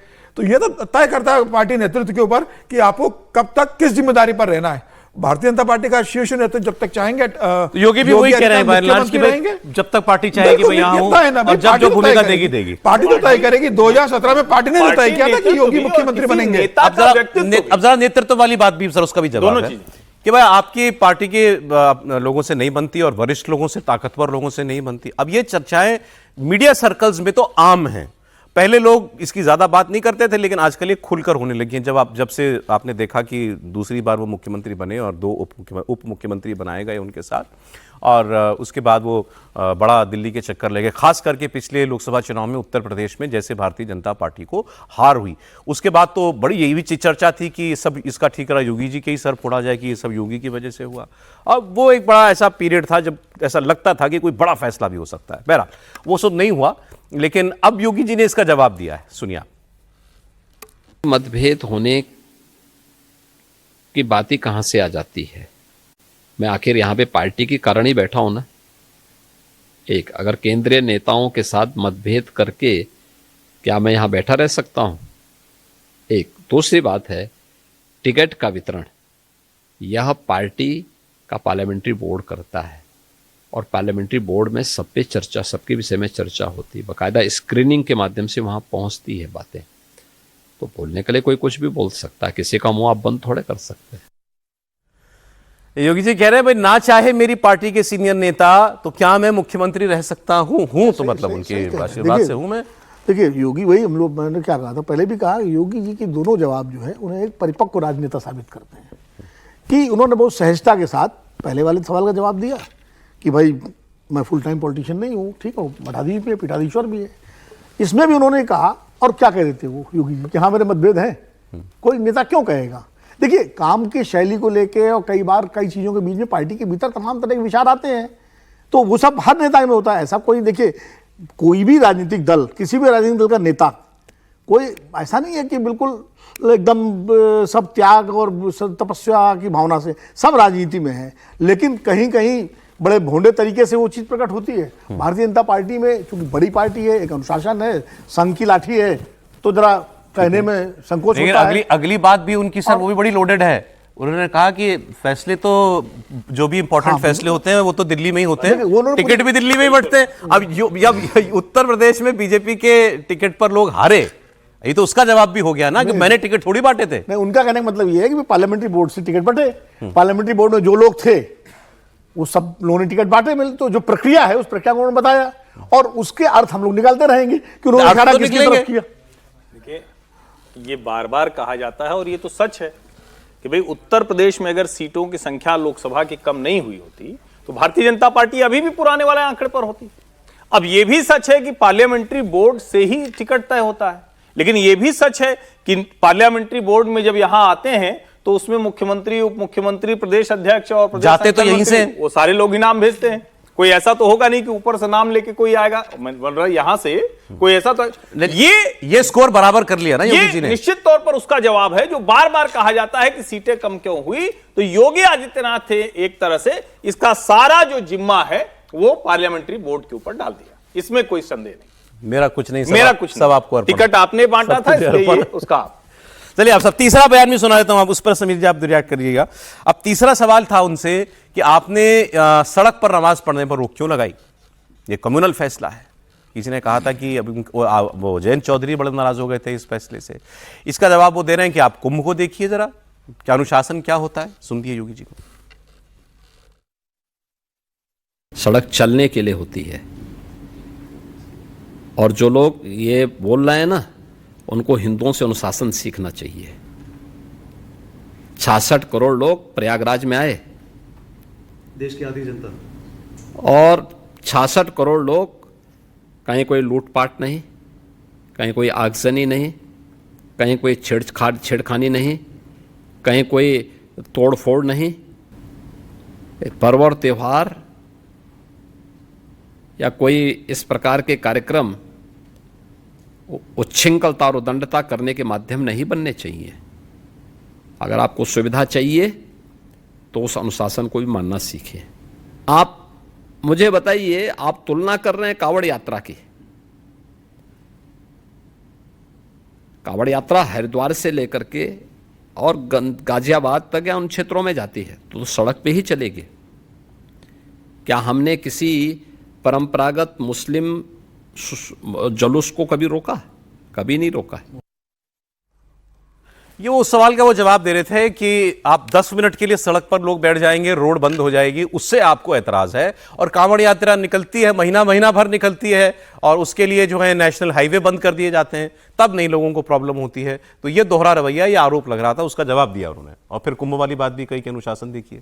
बिल्कुल, कुंभ की बात योगी आदित्यनाथ ने बताई कि कैसे 45 दिन का कुंभ रहा और 66 करोड़ का जिक्र किया योगी आदित्यनाथ जी कि किस तरीके से एक डिसिप्लिन, अनुशासित देखा गया कि किस तरीके से आए। बड़ा वर्ग जो कोई जाति का भेद रहा, ना पैसे वाले और गरीबों का रहा, लोग पूरे समय आते रहे और व्यवस्थित स्नान करके वहां से गए। तो मुझे लगता है कि योगी आदित्यनाथ ने बहुत अच्छे से इस बात को बताया। और नमाज के जो बार बार जिक्र होता है कि कहीं पर भी भाई आप नमाज लगा लेते हो, आप अगर देखेंगे तो क्राउडेड जगह है, वहां आप मार्केट के सामने नमाज अदा करते हो, सड़क पर मार्केट बंद होता है, ट्रैफिक जाम होता है, जो तभी तो कांवड़ वाली बात कही गई थी ना दूसरे पक्ष की तरफ से। तो कांवड़िए चलते हैं तो सड़क बंद होती है। कांवड़िए कहां चलेंगे? हरिद्वार से अगर निकल रहे हैं तो सड़क पे तो आएंगे ना, वो या पदयात्रा करते हैं, पूरे लेकर निकलते हैं। हरिद्वार से प्रॉब्लम नहीं है, 10 मिनट के लिए सड़क बंद होती नमाज की, उससे प्रॉब्लम है। लेकिन नमाज के लिए अल्टरनेटिव, कांवड़ के लिए क्या अल्टरनेटिव? आप कांवड़े से कह सकते हो कि आप सड़कों पे मत चलिए।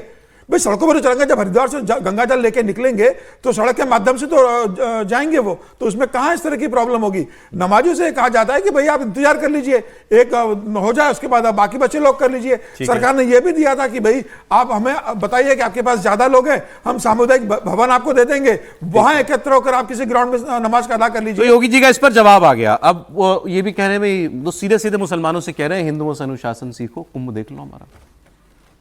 नहीं, योगी जी कह रहे हैं तो मुख्यमंत्री हैं सूबे के, उनके पास ज़्यादा फीडबैक होगा। कुंभ में वाकई सही बात है, कुंभ जो है वहाँ लोग श्रद्धा से आए, स्नान किया, अपने घर गए।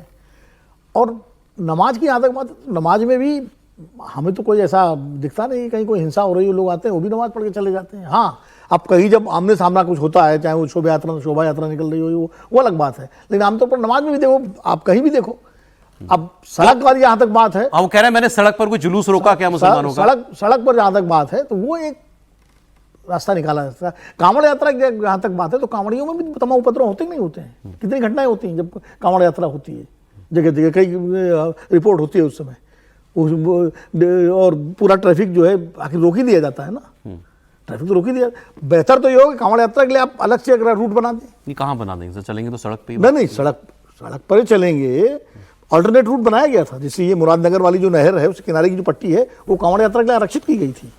तो मतलब प्रोमिनेंट रूट ना अवरुद्ध, करके उसको रास्ता बनाया किया गया था, उस सड़क को बेहतर किया गया, इसीलिए किया गया था कि उससे कांवड़िया जाए मेन रोड। जवाब पर्याप्त है या जवाब राजनीतिक ज्यादा है? राजनीतिक ज्यादा है, नेता है तो राजनीतिक जवाब ही देंगे, इसमें तो कोई संदेह नहीं। लेकिन ये तो सच है ना कि इतने करोड़ों लोग आए और वैसा अनुशासन कहीं और देखने को मिलता है क्या?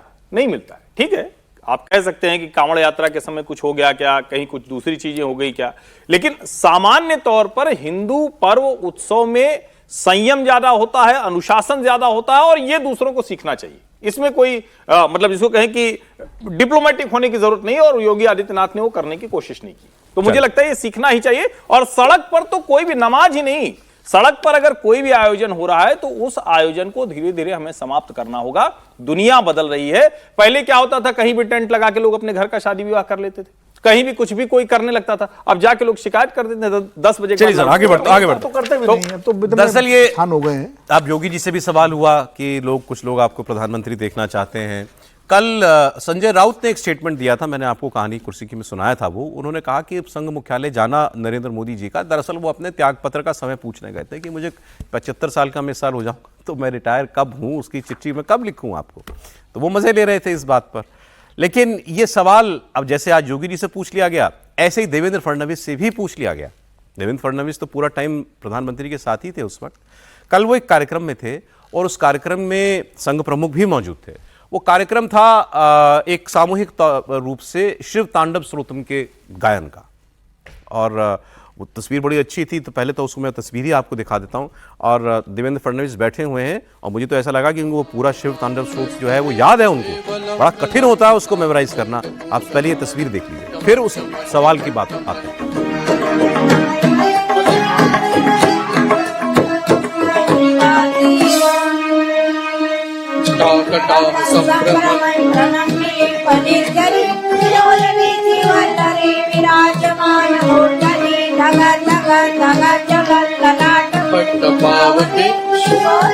शेखरे प्रति प्रतीक्षण मम धराधरेन्द्र नंदिनी विलास बंधु बंधु स्फुरद्दिगंत संतति प्रमोदमान। मोदीजींचा उत्तराधिकारी शोधण्याचं कुठलंही कारण नाही। मोदीजी आमचे नेते आहेत, अजून बरेच वर्ष मोदीजी काम करणार आहेत। आमचा सगळ्यांचा आग्रह आहे, आम्ही 2029चे पंतप्रधान म्हणून मोदीजींकडेच बघतो आहे, पूर्ण देश बघतो आहे। त्यामुळे आत्ता अशी चर्चा करणं योग्य होणार नाही। आणि भारतीय संस्कृतीमध्ये वडील जिवंत असताना मुलांचा विचार होत नाही, करायचाही नसतो। ही सगळी मुघली संस्कृती आहे की वडील जिवंत असताना मुलं अशा प्रकारचा विचार करतात। त्यामुळे आता कोणाचाही कुठेही उत्तराधिकारी निवडण्याचे वेळही आलेले नाही, तसा प्रश्नही नाही। बैकग्राउंड ये है, संजय राउत ने ये बात कही कि मोदी जी त्यागपत्र दे देंगे इस साल 75 साल के होने पर, और उनका उत्तराधिकारी महाराष्ट्र से ही होगा। ये बात संजय राउत ने कल के महाराष्ट्र में, मतलब देवेंद्र फडणवीस पत्रकार उनके पास पहुंच गए कि संजय राउत ने ऐसा बोला आपके लिए कि आप मोदी जी के उत्तराधिकारी है। उसका जवाब वो दे रहे थे। जो लोग नहीं पढ़ पाए स्क्रीन में क्योंकि वो मराठी बोल रहे थे, ट्रांसलेशन नहीं पढ़ पाए, समीर जी एक बार बता दीजिए, फिर अपना कॉमेंट कीजिए इस पर। उन्होंने क्या कहा? देखिए, देवेंद्र फडणवीस ने कहा कि भाई अभी नरेंद्र मोदी जी का कोई उत्तराधिकारी देखने का प्रश्न नहीं उठता। 2029 का चुनाव भी हम प्रधानमंत्री नरेंद्र मोदी के नेतृत्व में लड़ेंगे, और हमारे धर्म में पिता के रहते, मतलब तब तक पिता रहते हैं, बेटे के उत्तराधिकारी के रूप में देखा नहीं जाता। ये तो मुगलों की सोच है कि भाई अच्छा। कि बेटा अपने पिता की हत्या कर देता है, औरंगजेब शाहजहां को कैद कर देगा। हाँ, पिता को गद्दी से हटा के खुद कैसे गद्दी पर बैठना है उसके षड्यंत्र करता है। तो ये बोले मुगलों की सोच रही है, भारतीय धर्म की ये सोच नहीं रही है। तो मुझे लगता है कि देवेंद्र फडणवीस ने बात को बहुत स्पष्ट कहा। लेकिन अब संजय राउत ने कहा, संजय राउत को तो हर विषय पर बोलना है, मोदी जी जाएंगे तो बोलेंगे कि मोदी जी इस्तीफा कब देने की बात का है। देवेंद्र फडणवीस दिख गए तो लेकिन ये सवाल, इस सवाल का जवाब देना थोड़ा मुश्किल होता है ना। नहीं सर, देवेंद्र फडणवीस के लिए क्या मुश्किल है भाई? देवेंद्र फडणवीस ने बहुत शब्दों का चयन, एक एक बात मायने रखती है। अब देवेंद्र फडणवीस तो कह रहे सुलझे हुए नेता, और उन्होंने बहुत स्पष्ट जवाब, अगर यह कहा जा रहा है कि भाई महाराष्ट्र होगा, तो उनका तात्पर्य था कि देवेंद्र फडणवीस की तरफ वो इशारा कर रहे थे कि संघ के प्रिय है देवेंद्र फडणवीस, तीसरी बार महाराष्ट्र के मुख्यमंत्री बने, लोकप्रिय नेता, तो महाराष्ट्र से जाएंगे। अब संजय राउत जिस पार्टी से आते हैं उस पार्टी में तो कोई कैडर होता नहीं है, कोई चर्चा होती नहीं है। वहां तो बाला साहेब ठाकरे, उसके बाद उद्धव ठाकरे बैठ गए, अब उद्धव के बाद आदित्य बैठेंगे, तो ये वहां इस तरह की चर्चा होती नहीं है। तो मुझे लगा कि देवेंद्र फडणवीस ने बहुत अच्छे से इस बात का जवाब दिया। और प्रधानमंत्री मोदी जिस तरीके से परफॉर्म कर रहे हैं, और अमित शाह जी तो पहले बोल चुके हैं कि 2029 का चुनाव नरेंद्र मोदी जी के नेतृत्व में जितनी बात योगी आदित्यनाथ ने इसी सवाल के जवाब में कही थी, उससे आगे बढ़कर के उत्तर दिया देवेंद्र फडणवीस ने कि एक तो ये प्रश्न बेमानी है, और दूसरा भी मोदी जी के बड़ा लंबा समय देश की सेवा करनी है, कोई प्रश्न ही नहीं उठता कि हम उनके उत्तराधिकारी 2034 का जिक्र किया है, 2034 का जिक्र किया है 34 में भी मोदी जी, हाँ बोले 2034 में भी हम नरेंद्र मोदी योगी जी और देवेंद्र फडणवीस दोनों जवाब का, इस सवाल का जवाब जैसे दिया आपको, उस पर मैं ठीक दिया, इसी तरह देना चाहिए, यही तरीका है। क्योंकि जैसे जब अटल जी प्रधानमंत्री थे तो उनसे दो बीजेपी के नेताओं से पूछा जाता था, तो ये होता था अटल जी हैं, जब वैकेंसी नहीं है तब भी ये बात होती थी कि अटल जी की बात कौन, बिल्कुल होती थी, अटल जी की बात कौन है। लेकिन तब हालांकि अडवाणी जी स्वाभाविक उत्तराधिकारी माने जाते थे उस समय, लेकिन कोई नहीं कहता था कि अडवाणी जी होंगे, अटल जी की बात ही नहीं होती थी। तो उसी तरह अभी तक मोदी जी हैं, और मोदी जी 29 में अगर फिर चुनाव लड़ते हैं, उनके नेतृत्व में बीजेपी लड़ती है, तो 29 में बनेंगे, इसमें क्या दिक्कत है। तो देवेंद्र फडणवीस ने जो एक सदैव परिपक्व राजनेता को जो जवाब देना चाहिए, वो जवाब उन्होंने दिया है, इसमें कोई मुझे आश्चर्य नहीं है। हाँ, अगर वो कहते हैं कि 29 से पार्टी विचार करेगी और पार्लियामेंट्री बोर्ड तय करेगा, तब ज्यादा। अभी इस बार बीजेपी की जीत के बाद लोगों ने फडणवीस का भी नाम इन चर्चाओं में लेना शुरू किया। त्रिपाठी जी, कमेंट ब्रेक का समय हो गया। देखिए, नरेंद्र मोदी जिस जगह पर खड़े हैं, निश्चित तौर पर ये सबसे आसान और सहज जवाब है कि जब तक मोदी जी हैं तब तक हैं। लेकिन राष्ट्रीय स्वयंसेवक संघ 100 वर्ष का यूं ही सफलतापूर्वक नहीं हुआ है। भारतीय जनता पार्टी ने नरेंद्र मोदी जैसा नेता यूं ही नहीं तैयार कर लिया है। पीढ़ीगत परिवर्तन पर राष्ट्रीय स्वयंसेवक संघ नरेंद्र मोदी की सहमति से काम शुरू कर चुका है। अब उसका परिणाम कब कैसे होगा ये ऊपर के लोग बता सकते हैं, लेकिन पीढ़ीगत परिवर्तन की, ये जिसको कहते हैं ना अटल अडवाणी के बाद जो ये युग था, जिसको हम मोदी शाह युग के नाम से जानते हैं, अब उसके बाद पीढ़ीगत परिवर्तन की तैयारी पूरी हो चुकी है। राष्ट्रीय अध्यक्ष पूरी हो चुकी है, बिल्कुल हो चुकी है, उसमें कहीं कोई भ्रम नहीं है, वो ठीक से हो चुकी है। लेकिन उसको तय करना तो अभी अंतिम नाम कोई तय किया हुआ मुझे नहीं लगता। जिनको ये तय करना है वो कर रहे होंगे या कर चुके हैं। ओके, ऑलराइट, ठीक। वेलकम बैक, आप देख रहे हैं कहानी कुर्सी की व्यूज में सौरभ आपके साथ, समीर चौकांगर साहब, विनोद अग्निहोत्री जी, अश्वतन त्रिपाठी जी मौजूद हैं। आज बड़े मुद्दों पर हमने बात की। अब मैं आपको कुछ बयानों की बात सुनाता हूं। अनुराग ठाकुर जी जो हैं, अनुराग ठाकुर जी बीजेपी के नेता, और उन्होंने पहले, आपको याद होगा चुनाव से पहले, लोकसभा चुनाव से पहले उन्होंने एक बार एक विवादित बयान दे दिया था। उस वक्त CAA का प्रदर्शन चल रहा था देश भर में, और उस वक्त उन्होंने स्टेटमेंट दे दिया था, देश के गद्दारों को गोली मारो -- को। इसकी बहुत आलोचना हुई थी उस वक्त। अब विवाद बढ़ा, हालांकि उन्होंने इस पर कोई माफी या स्पष्टीकरण जैसा कुछ नहीं था, वो कायम रहे अपने बयान पर कि मैं तो देश के गद्दारों को गोली मारने की बात कह रहा हूं, कौन नहीं कहेगा ये बात। अब उन्होंने एक बार फिर एक बात कही है। अभी क्या विवाद चल रहा था, ताजा विवाद, राणा सांगा को गद्दार कह दिया समाजवादी पार्टी के सांसद ने। रामजी लाल सुमन जी ने, आगरा से सांसद हैं समाजवादी पार्टी के, उन्होंने कहा औरंगजेब को गद्दार कहने वाले, औरंगजेब के लोग समर्थकों को कहते हैं कि ये गद्दार की औलाद है, तो राणा सांगा कौन था? राणा सांगा तो बाबर को लेकर के आया था, तो तुम गद्दार राणा सांगा की औलाद हो। राणा सांगा को गद्दार कह दिया, तो राजपूत समाज खड़ा हो गया इस पर पूरा। तो अब अनुराग ठाकुर वैसे जाति से भी राजपूत ही हैं, तो उन्होंने भी इस पर एक कार्यक्रम में बोला। अब वो कार्यक्रम में राणा सांगा की बात कर रहे थे, कविता सुनाई उन्होंने, और कविता में उन्होंने कहा तुम इनको गद्दार कहते हो, तुम हो जिहादी। अब वो सुनना पड़ेगा आपको, क्योंकि वो कविता है, तो आप उन्हीं की जुबानी सुनिए। कुछ लोग ऐसे भी हैं जिनके बारे में मैं कुछ कहना चाहता हूं, जिन्होंने पीछे कुछ टिप्पणी भी की। उन्होंने नाम रखा है, नाम राम रखा है, पर मर्यादा तुझे नहीं भाती। राणा को अपमानित करके लज्जा भी तुझे नहीं आती। मान रहे बाबर को अब्बू, विष्ठा को नित रखने वाले, दो पैसे में बिकते फिरते त्याग झूठ बदलाने वाले। एक हाथ नहीं, एक आंख नहीं, 84 घाव लगे तन में, लेकिन क्षत्रिय राणा सांगा फिर भी तन रहे थे रण में। मातृभूमि के रक्षक बनकर हम यही युद्ध किया करते हैं। परमवीर कहलाते क्षत्रिय सबको अभय दिया करते हैं। राणा के जैसे बलिदानी राष्ट्रद्रोह बन जाते हैं। तेरे जैसे नीचे निकम्मे बस जल भूलकर रैंक में मर जाते हैं। राणा सांगा के वंशज गद्दारों की औलाद नहीं तेरे, लेकिन तेरा खून जिहादी, इसमें अब तनिक विवाद नहीं, इसमें अब तनिक विवाद नहीं। राणा सांगा के वंशज बिल्कुल गद्दार नहीं, लेकिन तेरा खून जिहादी, इसमें तनिक विवाद नहीं। अब इस बात में कोई विवाद है या नहीं है इस ताजा बयान पर? पहले एक बात बता दूं, रहस्योद्घाटन अभी यही हुआ मेरे सामने।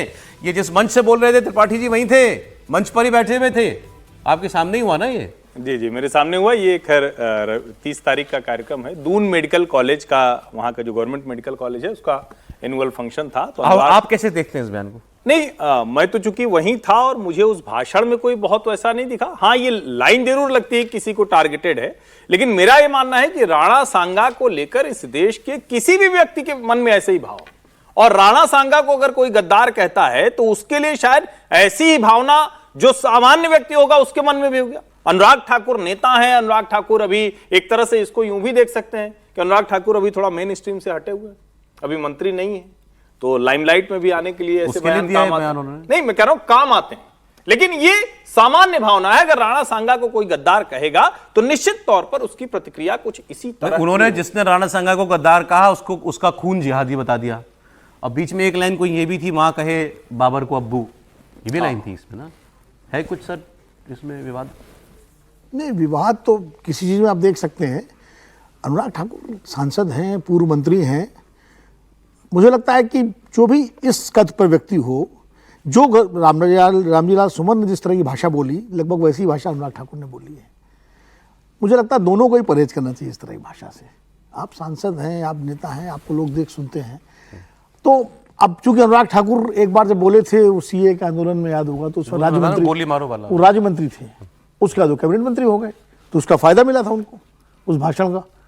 तो हो सकता है जैसा हर्षवर्धन जी कह रहे हैं कि लाइमलाइट में आने के लिए, मिनिस्ट्री में आने के लिए उन्होंने ये एक आक्रामक पोस्चर अख्तियार किया हो, क्योंकि इसमें भी तो होड़ लगती है।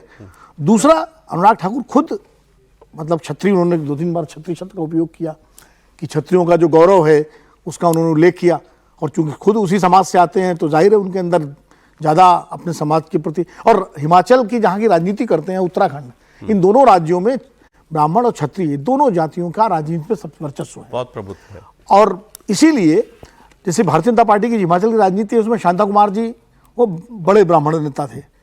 अनुराग जी के पिताजी धूमल साहब वो क्षत्रियों के नेता थे, बड़े माने जाते हैं। अनुराग ठाकुर भी, वैसे तो पार्टी सब हर बिरादरी की होती है, लेकिन फिर भी नेता जिस जाति का होता है उस जाति का एक विशेष उस पर वो लग जाता है। तो अनुराग ठाकुर भी उस कॉन्स्टिट्यूंसी को एड्रेस कर रहे हैं। अब राणा सांगा का विवाद ऐसा हो गया सर, जो बोले वो भी फंसे, जो ना बोले वो भी फंसे। अब अनुराग ठाकुर को तो बोलना पड़ेगा। अनुराग ठाकुर तो खुद राजपूत कम्युनिटी से आते हैं जी, तो बोलेंगे तो कुछ ना कुछ विवाद होना ही है। अगर नहीं बोलते तो कम्युनिटी कहती कि भाई इतना बड़ा मामला हो गया, अनुराग ठाकुर ने बोला नहीं, सिर्फ करनी से ना इस मामले में लड़ रही थी। तो अपने समाज का सवाल है, अपने समाज का सवाल है, तो उन्होंने अपने समाज की तरफ से इस बात का जवाब दिया है। लेकिन अब उन्होंने कह दिया कि अब दलित कहेंगे कि उन्होंने ये कह दिया कि हमें जिहादी बोल दिया दलित नेता को, तो अब अखिलेश यादव का बयान आएगा। अब ये बढ़ाने वाले बढ़ा सकते हैं, अब इसको बढ़ाते रहेंगे तो विवाद तो चलने वाला है। अब सर, जो दूसरा, अब जो खबर मैं उत्तराखंड से बता रहा हूं, मुझे बताइए इस पर विवाद होगा कि नहीं होगा? उत्तराखंड में कई जगहों के स्थलों के नाम बदले जा रहे हैं। मैं छोटे कुछ नाम पढ़ देता हूं। जैसे हरिद्वार के भगवान, वर्तमान नाम औरंगजेबपुर है, अब प्रस्तावित नाम शिवाजी नगर जो है वो कर दिया जा रहा है। एक जगह का नाम गाजी वाली है, ये आर्य नगर हो जाएगा। चांदपुर है, ये ज्योतिबा फुले नगर हो जाएगा। मोहम्मदपुर जट है, ये मोहनपुर जट हो जाएगा। इदरीसपुर नंदपुर हो जाएगा। खानपुर श्री कृष्णपुर हो जाएगा। अकबरपुर फाजलपुर विजयनगर हो जाएगा। आसिफ नगर देवनारायण नगर हो जाएगा। सलेमपुर राजपुताना शूरसेन नगर हो जाएगा। देहरादून के मियांवाला रामजीवाला हो जाएगा। परिवाला केसरी नगर हो जाएगा। चांदपुर खुर्द पृथ्वीराज नगर हो जाएगा। अब्दुल्लापुर दक्ष नगर हो जाएगा। नैनीताल का नवाबी रोड अटल मार्ग हो जाएगा। पंचक्की से ITI मार्ग गुरु गोलवरकर मार्ग हो जाएगा। और उधम सिंह नगर जिले के निगर का नगर पंचायत सुल्तानपुर पट्टी अब कौशल्यापुरी हो जाएगा। अब ये सारे नाम बदल रहे हैं। इससे पहले मैंने आपको बताया था, सबसे पहले सरकार में आने के बाद उन्होंने अवैध मज़ारों को हटाना शुरू किया। उसके बाद उन्होंने अवैध मदरसों को बंद करना शुरू किया। जो मदरसे रजिस्टर्ड नहीं है मदरसा बोर्ड से, उनको बंद करना शुरू किया। UCC देश में सबसे पहले कहाँ लागू हुआ? उत्तराखंड में लागू हुआ। और अब ये चौथा स्टेप वो उठा रहे हैं।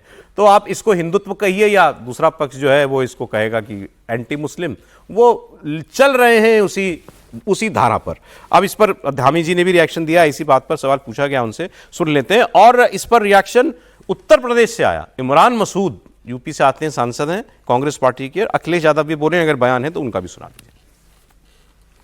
जो है लोग दिनों से वेटिंग थी उस चीज की।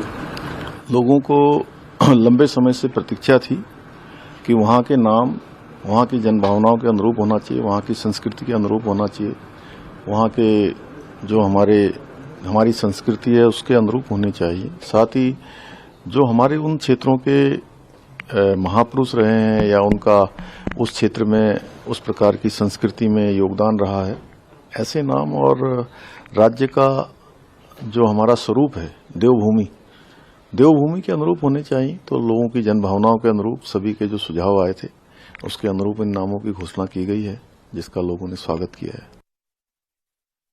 उत्तराखंड का नाम भी उत्तर प्रदेश 2 कर दीजिए। बहुत सारी जगहों के नाम बदले मध्य प्रदेश, उत्तर प्रदेश का नाम भी उससे जोड़ दीजिए उत्तराखंड का। काम भी करेंगे, नाम ही बदलेंगे। उत्तराखंड के अंदर उत्तराखंड के पूर्व मुख्यमंत्री वर्तमान हरिद्वार के सांसद खुलेआम कह रहे हैं कि खनन घोटाला हो रहा है, खनन के अंदर लूट मची हुई है, खनन में लूट मची हुई है। उन्हीं के पूर्व मुख्यमंत्री और वर्तमान सांसद कह रहे हैं। तो पहले अपने प्रदेश पे ध्यान दे लेंगे, वो लूट मच रही है। हाँ, कुछ काम कर लें। उत्तराखंड के नौजवान पलायन कर रहे हैं, उद्योग बंद होने के कगार पर आ गए। कांग्रेस कह रही है नाम ही बदलेंगे या काम भी करेंगे। अखिलेश जी कह रहे हैं उत्तराखंड का भी नाम बदल दो, हमसे तो निकला यूपी से, इसको यूपी पार्ट 2 कर दो, यूपी 2। गजब बात कह दी उन्होंने। और क्या कहा धामी जी ने, मुख्यमंत्री जी ने, कि ये देवभूमि है। तो देवभूमि में अब्दुल्लापुर, खानपुर, इनका क्या काम? यही कह रहे हैं ना वो। नहीं, देखिए मुझे लगता है एक तो ये कि अगर हम इसको ऐसे कहें कि पुष्कर धामी छोटा पैकेट बड़ा धमाका टाइप है। छोटा सा राज्य है, उत्तर प्रदेश से निकला, लेकिन जरा आप सोचिए, कई राज्य सरकारों ने प्रयास किया कि हम UCC लागू कर दें, कोई लागू नहीं कर पाया। चुनाव के वक्त हम लोगों ने चर्चा की थी कि ये भी राज्य कैसे लागू कर पाएंगे, यही हम लोगों ने इंडिया टीवी पर ही खूब चर्चा की थी, लेकिन लागू करके दिखा दिया। मजारों को लेकर कोई हिम्मत नहीं कर पाता।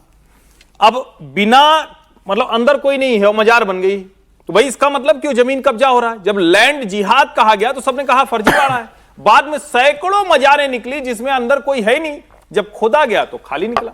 घोस्ट विलेज कहकर वहां इस तरह से किया जा रहा था, उसको ठीक किया गया। और मुझे लगता है कि किसी भी जगह पर ऐसे नाम क्यों होने चाहिए जिनकी वजह से वहां की स्थानीय भावनाओं को किसी भी तरह से, ठीक है। अब भावना कहां से आ गई त्रिपाठी जी? मैं बता रहा हूं, अब जो नाम है वो आज से थोड़ी पड़ा है। हाँ, नहीं, वो तो कभी तो पड़ा होगा ना, कभी पड़ा हुआ, तो वो कब वो पुराना नाम पड़ा हुआ है। तो इलाहाबाद कब हुआ था? जब दीने उस वक्त भी ये सवाल उठा था। मैं बता रहा हूं ना, सवाल उठाने वाला तब कोई नहीं था ना, क्योंकि तब अकबर को सिर्फ और सिर्फ इस्लाम चाहिए था, तो दीन ए इलाही शुरू कर दिया, धर्म ही वही शुरू किया, कहा सबके लिए अच्छा करेगा। तो उसको जो कम्युनिस्ट इतिहासकार है बड़ा सुंदर बताते, लेकिन दीन ए इलाही का मकसद क्या था? हर आदमी सिर्फ इस्लाम की तरफ जाए, वहां से इलाहाबाद बना दिया। तो कहीं तो बदलेगा। और ये जो इमरान मसूद बोल रहे थे, इमरान मसूद ने कहा कि नाम नहीं बदलना चाहिए। अभी बड़ी रोचक इन्होंने मांग की थी, ये सहारनपुर के सांसद हैं, सहारनपुर के तुरंत बाद उत्तराखंड शुरू हो जाता है। उन्होंने कहा था मां शाकंभरी देवी के नाम पर करिए, क्योंकि सहारनपुर तो बाद में मूलतः तो मां शाकंभरी देवी के नाम पर है। तो मुझे लगता है कि हर किसी को, और अच्छा इमरान मसूद को भी पता है कि पूर्वज कौन है, संस्कार कौन है। ठीक है, वो मुगल हो गए, मुसलमान हो गए कभी, लेकिन वो कह रहे हैं तो मैं तो उसको अच्छा मानता हूं, इसमें गलत क्या है। और जो पुष्कर सिंह धामी ने नाम बदले हैं, कुछ नामों पर राजनीति होती रहेगी, लेकिन मुझे नहीं लगता कि नाम बदलने से होता है क्या कुछ। नहीं, मुझे लगता है कि अरबी फारसी के जो नाम रखे हुए उनकी क्या जरूरत है। और भारतीय मुसलमान भारतीय नामों से अपने आप को रिलेट करे ना, अरबी फारसी जो नाम रखे गए उन नाम से अपने आप को क्यों रिलेट कर रहा है भाई। जो पुराने नाम, कल को आप कहोगे तुमने अपना नाम, इसका नाम इमरानी क्यों है, अशोक क्यों नहीं है इसका नाम। नहीं तो वो उसकी चॉइस है ना, उसके मदर फादर ने रखा, उसको पसंद आया, उसको लगता है कि इमरान मसूद नहीं होना चाहिए, वो इमरान की जगह अपना नाम बदल ले। उसको 18 साल के बाद अनुमति मिलती है अपना नाम बदलने की, वो कभी भी नाम बदल सकता है, उसको कोई रोक टोक नहीं है अपना नाम बदलने के लिए। मुझे लगता है कि अगर ऐसे नाम है कि जो भारतीय परंपरा से नहीं जुड़ते, भारतीय संस्कृति से नहीं जुड़ते, और उत्तराखंड तो वैसे भी देवभूमि है, वहां अरबी और फारसी के जो पुराने नाम रखे हुए अगर वहां बदल दिए जाते हैं और भारतीय संस्कृति से, भारतीय सभ्यता से, उत्तराखंड से जुड़ते हुए अगर नाम जुड़ते हैं तो उसमें आपत्ति क्या है, स्वीकार कीजिए उसमें। तो मुझे लगता है कि इस तरीके से एक लाइन सर, सिर्फ जिसको नहीं पसंद है बदलता है ना। सत्यनारायण गंगाराम पित्रोदा का नई नाम बदल दिया, रामराज को अपना नाम नहीं पसंद था, उदित राज कर दिया। दोनों कांग्रेस के नेता हैं सर, पर नाम ही बदल दिया। नाम बदलने पर देखिए, व्यक्ति का नाम बदलना और किसी जगह का नाम बदलना दोनों अलग चीजें हैं।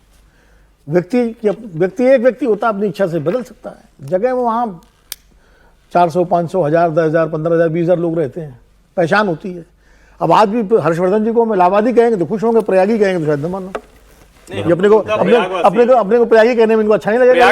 इलाहाबादी नहीं, वासी कहिए, कुछ इलाहाबादी जो है पहचान। बनारसी, आज भी बनारसी कहे जाते हैं लोग। बनारस किसी आदमी से पूछिए, वाराणसी नाम हो गया, कमलापति जी ने बदला था उस समय, इसका नाम वाराणसी रखा था बनारस का, तो लेकिन बनारसी कहलाते हैं वो।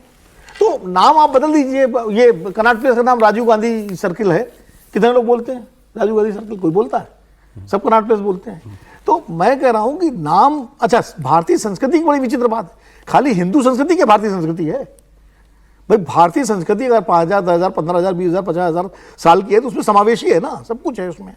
तो अब ठीक है, सरकार उनकी है, ग्राम सभा से लोकसभा तक उनकी सरकार है, जो चाहे ठीक है, जो चाहे करें, अधिकार है उनका। लेकिन मुझे लगता है कि नाम बदलने के से बेहतर है उत्तराखंड की तस्वीर बदलो।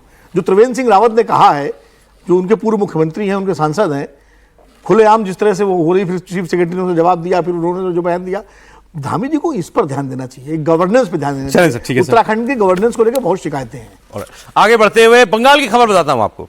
बंगाल में ममता बनर्जी ने कल ईद के मौके पर एक कार्यक्रम में शिरकत की और उन्होंने कहा कि मैं खास तौर से लंदन से अपना दौरा छोटा करके आई हूं ताकि मैं आपके बीच में ईद बना सकूं। अब उन्होंने वहाँ बहुत सारी बातें कही थी, हमने कल कुछ की चर्चा भी की। अभी आप ये शुभेंदु अधिकारी को देखिए, बीजेपी के नेता प्रतिपक्ष है, ये आज नकल उतार रहे थे ममता बनर्जी की।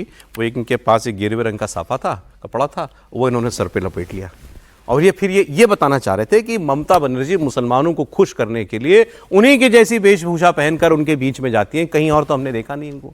लेकिन मुसलमान को मैं कैसे खुश कर दूं, ये ममता बनर्जी हर मुमकिन प्रयास इसका करेंगी।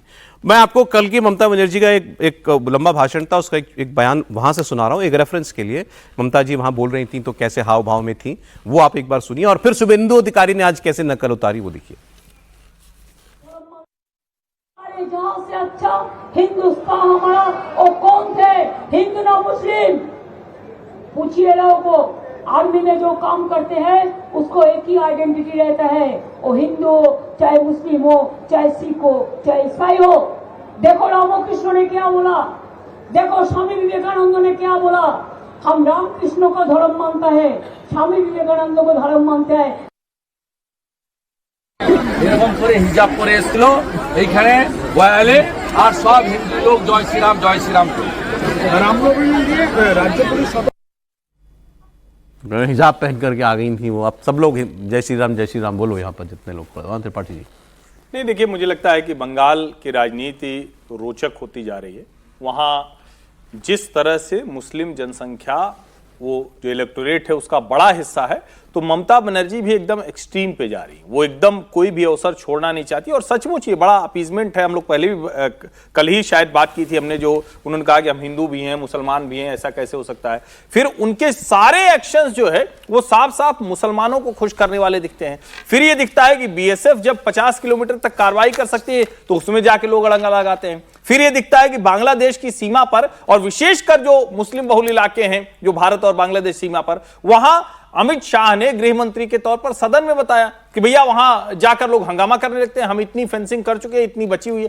तो ओवरऑल कहें तो ये जो अगला विधानसभा का चुनाव पश्चिम बंगाल में होने जा रहा है, उसकी ये जमीन तैयार करने की कोशिश हो रही। भारतीय जनता पार्टी के लिए संकट यह है कि शुभेंदु अधिकारी लाख आक्रामक दिखें, उनकी पार्टी के लोग छिटक छिटक कर जा रहे हैं। ममता बहुत ताकतवर हैं, जमीन से लेकर विधानसभा तक उनकी जो पूरी चेन है वो बहुत स्ट्रांग है। उसको कैसे वो काट के तौर पर कर पाएंगे, शायद उसकी ये कोशिश है। और इसीलिए वहां भी राम मंदिर बनाने की कोशिश, श्री राम के नारे को स्थापित करने की कोशिश, वो सारी चीजें भारतीय जनता पार्टी की तरफ से की जा रही है। दो बातें, एक तो शुभेंदु अधिकारी की जहां तक बात है, मैंने तो इनको पीछे अब महीनों से कोई मुझे ऐसा बयान नजर नहीं आता जिसमें ये वाली बात ना कर रहे हों कि भाई ममता केवल मुसलमानों की मुख्यमंत्री हैं, वो केवल मुसलमानों के लिए ही फैसले करती हैं, यहाँ मुस्लिम तुष्टीकरण एक अलग चरम पर चल रहा है, वो उनकी सारी पॉलिटिक्स ही वहां चली गई है। एक बात।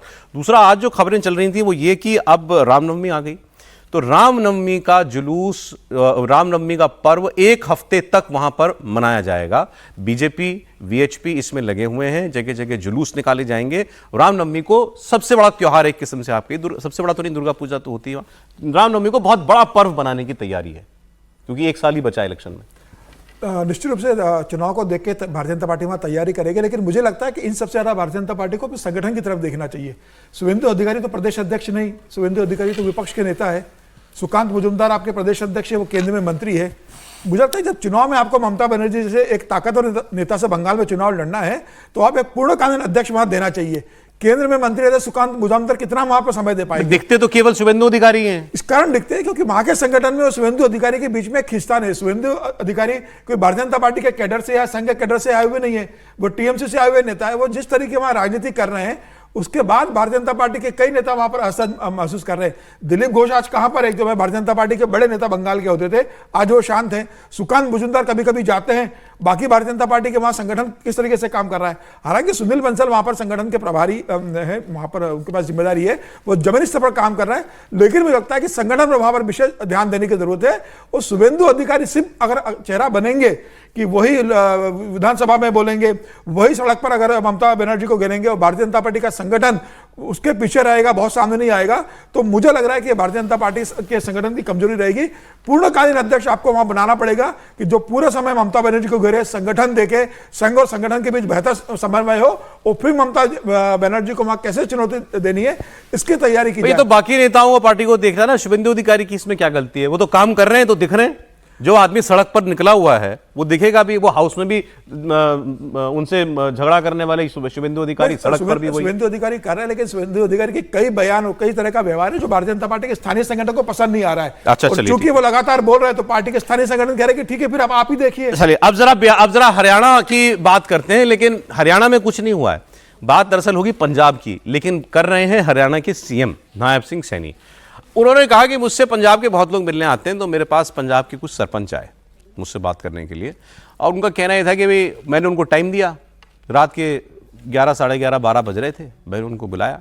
अच्छा, नायब सिंह सैनी की एक खासियत है, नायब सिंह सैनी हर किसी से मिलते हैं और उनका घर खुला रहता है। ये सब लोग उनके बारे में बताते हैं कि नायब सिंह सैनी बहुत ही ज्यादा सरल सहज स्वभाव के व्यक्ति हैं और जो उनसे मिलने का समय चाहे उसको मिल जाता है। पूर्ववर्ती खट्टर साहब से उलट, बिल्कुल उनसे उलट, इनका द्वार हमेशा खुला रहता है। तो उन्होंने कहा मैंने टाइम दे दिया। वो जब आए तो बड़े हैरान थे, अरे आप तो हमसे ऐसे मिल लिए इतनी आसानी से मुख्यमंत्री होकर के, हमारा मुख्यमंत्री तो मिलता ही नहीं। तो उन्होंने कहा कि चलो चिंता मत करो, 1 साल की बात है, 1 साल के बाद वहां भी हमारा ही मुख्यमंत्री होगा, तुम्हारा ही मुख्यमंत्री होगा, खूब समय मिलेगा तुम्हें उससे मिलने का। तो मतलब 1 साल के बाद पंजाब का इलेक्शन है, पंजाब में बीजेपी का क्या है, पंजाब में सवाल ये, इसकी बात करेंगे। आप पहले नायब सैनी को सुन लीजिए। अभी 3-4 रोज पहले 15 सरपंच है पंजाब के मेरे पास, और कहा मिल रहा है जी, मैं कहा मिल लो भाई। वो हैरान हो गए वो कहने लगे जी कहा रात को मेरे ख्याल से 11:30-12 बज रहे थे मैं जब उनको मिला। वो कहने लगे जी कहा आप हम तो हैरान है, कहा भी आप हमें सीधे डायरेक्ट मिल रहे हैं। कहा हमारे वाला मुख्यमंत्री तो मिलता नहीं है। उन्होंने कह दिया। ये वो अगले दिन गए गौमा, वो एसडीएम पहुंच गया वहां गड्डी लेकर उनके घर। मेरे पास फोन आया, कहा जी हमारे ऊपर तो कार्रवाई कर दी। मैं कहता तुम चिंता न करो। रह गया एक साल के बाद वहां भी कमल का फूल खिल जाएगा, कोई दिक्कत की चिंता की बात नहीं है। हम कितने कमल के फूल खिलेंगे पता नहीं। पंजाब अलग जगह है। नहीं देखिए, पंजाब में बीजेपी मेहनत बहुत कर रही है। अच्छा, मैं आपको बताऊं पंजाब में स्थिति क्या है। पंजाब जो मेरी जानकारी है कि आम आदमी पार्टी की सरकार को लेकर के नाराजगी बढ़ रही है लोगों में। अच्छा, और जिस तरह भी किसानों वाला मसला हुआ और वो सब हटाए गए, उससे भी उनका थोड़ा ग्राफ नीचे गिरा है। तो बीजेपी अपने लिए वहाँ अवसर देख रही है, कांग्रेस और बीजेपी। चूंकि अकाली दल वहाँ लगभग समाप्ति वाली स्थिति में है उसकी, तो बीजेपी अपने लिए से अवसर देख रही है कि भाई इसीलिए उन्होंने रणवीर सिंह बिट्टू को जो कांग्रेस में थे आगे किया, मंत्री बनाया है। सिरसा को भी उन्होंने दिल्ली में मंत्री बनाया। सिरसा पंजाब उनके दौरे भी बढ़ गए हैं। तो जो कॉन्स्टिट्यूंसी अकाली दल की थी, बीजेपी कोशिश कर रही है कि वहाँ जो है अपना आधार बढ़ाए। शहरों में तो बीजेपी का आधार है पहले से ही है, तो इसलिए नायब सिंह सैनी अगर कह रहे हैं तो उनकी बात में दम है। अब सरकार बने कि नहीं बनेगी मैं नहीं कह सकता, लेकिन बीजेपी लेकिन प्रयास उस स्तर के हैं कि हम सरकार भी बना पाए। नहीं, जब आप सरकार बनाने की बात कोशिश करेंगे तभी तो आप कुछ कर पाएंगे ना। आप विपक्ष के नेता के लिए थोड़ी कहीं तैयारी करते हैं। कभी भी आप मैच जीतने की तैयारी करते हैं ना, भले मैच हार जाए या सम्मानपूर्वक हारे, लेकिन हमेशा। लेकिन आज बीजेपी कहे कि तमिलनाडु में मेरा मुख्यमंत्री होगा तो लोग हंसेंगे ना। नहीं क्यों, बीजेपी 2016 के चुनाव जब लड़ी थी तो यही कह के लड़ी थी। मैं तो गया था चुनाव करके, तो वो एआईडीएमके से भी उसका गठबंधन नहीं था और अकेले लड़ी थी चुनाव छोटे छोटे क्षेत्रीय दलों को मिला करके, और कहा था कि हम अपनी सरकार बनाएंगे। कहना भी चाहिए कोई भी पार्टी। आज मैं तो धरातल की बात कर रहा हूं। आज अगर देखिए धरातल में कुछ भी हो, लेकिन कोई भी प्लेयर होगा अगर वो सरकार बनाने की बात नहीं करेगा तो लोग क्यों वोट देंगे उसको?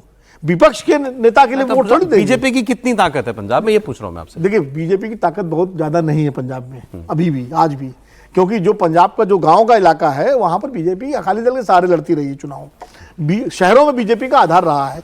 बीजेपी कोशिश ये कर रही है कि शहरों में उसका आधार इंटैक्ट रहे, और जो गांव हैं पंजाब के मालवा और माझा के इलाके हैं वहां पर वो जो है अपना आधार बढ़ाए। ये इस कोशिश में बीजेपी है। नायब जी कह रहे हैं कि दूसरी एक चीज मैं बता दूं, एक लाइन और जोड़ दूं कि नायब सिंह सैनी जैसे मिलने वाली बात है। हरियाणा का एक कल्चर रहा है, पॉलिटिकल कल्चर। यहाँ एक खट्टर जी का अपवाद है, वरना जितने मुख्यमंत्री रहे, चौधरी देवीलाल, चौधरी बंसीलाल, चौधरी भजनलाल, भूपेंद्र सिंह हुड्डा, सब सुलभ थे भाई। देवीलाल जी के यहाँ तो मतलब। अब मैं इनका मान साहब का मैं नहीं जानता, मैंने कभी पूछा नहीं कि ये कैसे हैं, मिलते जुलते हैं लोगों से। इनके बारे में कहा जाता है after 8 PM no CM. After 8 PM no CM. Mann साहब तो कॉमेडियन है, तो थोड़ा सा ये भी फर्क समझिए ना। वो लोग कहाँ मिलने की जरूरत होती है, और पंजाब में थोड़ा मिलने का कल्चर लेकिन जरा मतलब वहाँ के जो मुख्यमंत्री हैं ठसक में रहते हैं। ठसक, हाँ। बादल साहब तो राष्ट्र मतलब जमीन के नेता थे, लोगों से खूब मिलते थे, लेकिन फिर भी एक दूरी रहती थी। अच्छा, एक कमेंट से ब्रेक का समय। सैनी जी ये कह रहे हैं क्योंकि हरियाणा में भी चमत्कार हुआ। कौन मानता था कि हरियाणा में भारतीय जनता पार्टी की सरकार आएगी और 3-3 बार आ जाएगी? सही बात। उस भाजपा के लिए कह रहे हैं जिसने त्रिपुरा में चमत्कार किया, उस भाजपा के लिए कह रहे हैं जो लोकसभा चुनाव के साथ ओडिशा में चमत्कार कर दिया। तो भारतीय जनता पार्टी चमत्कार के मोड में है। पंजाब में अभी भारतीय जनता पार्टी की स्थिति बहुत खराब है, बहुत कमजोर है। कांग्रेस वाला पक्ष केजरीवाल लूट ले गए। अब कांग्रेस अगर उसको नहीं गेंद पर कर पाएगी और अकाली खत्म होगी तो फिर लड़ाई किसके बीच होगी? तो नायब सिंह सैनी जो कह रहे हैं उस बात को यूं देखा जाना चाहिए। पंजाब पे भी नजर रखनी पड़ेगी। बहुत शुक्रिया समीर जी, विनोद जी, हर्षवर्धन जी, आज आप आए प्रोग्राम में। कल फिर मिलते हैं 1 बजे।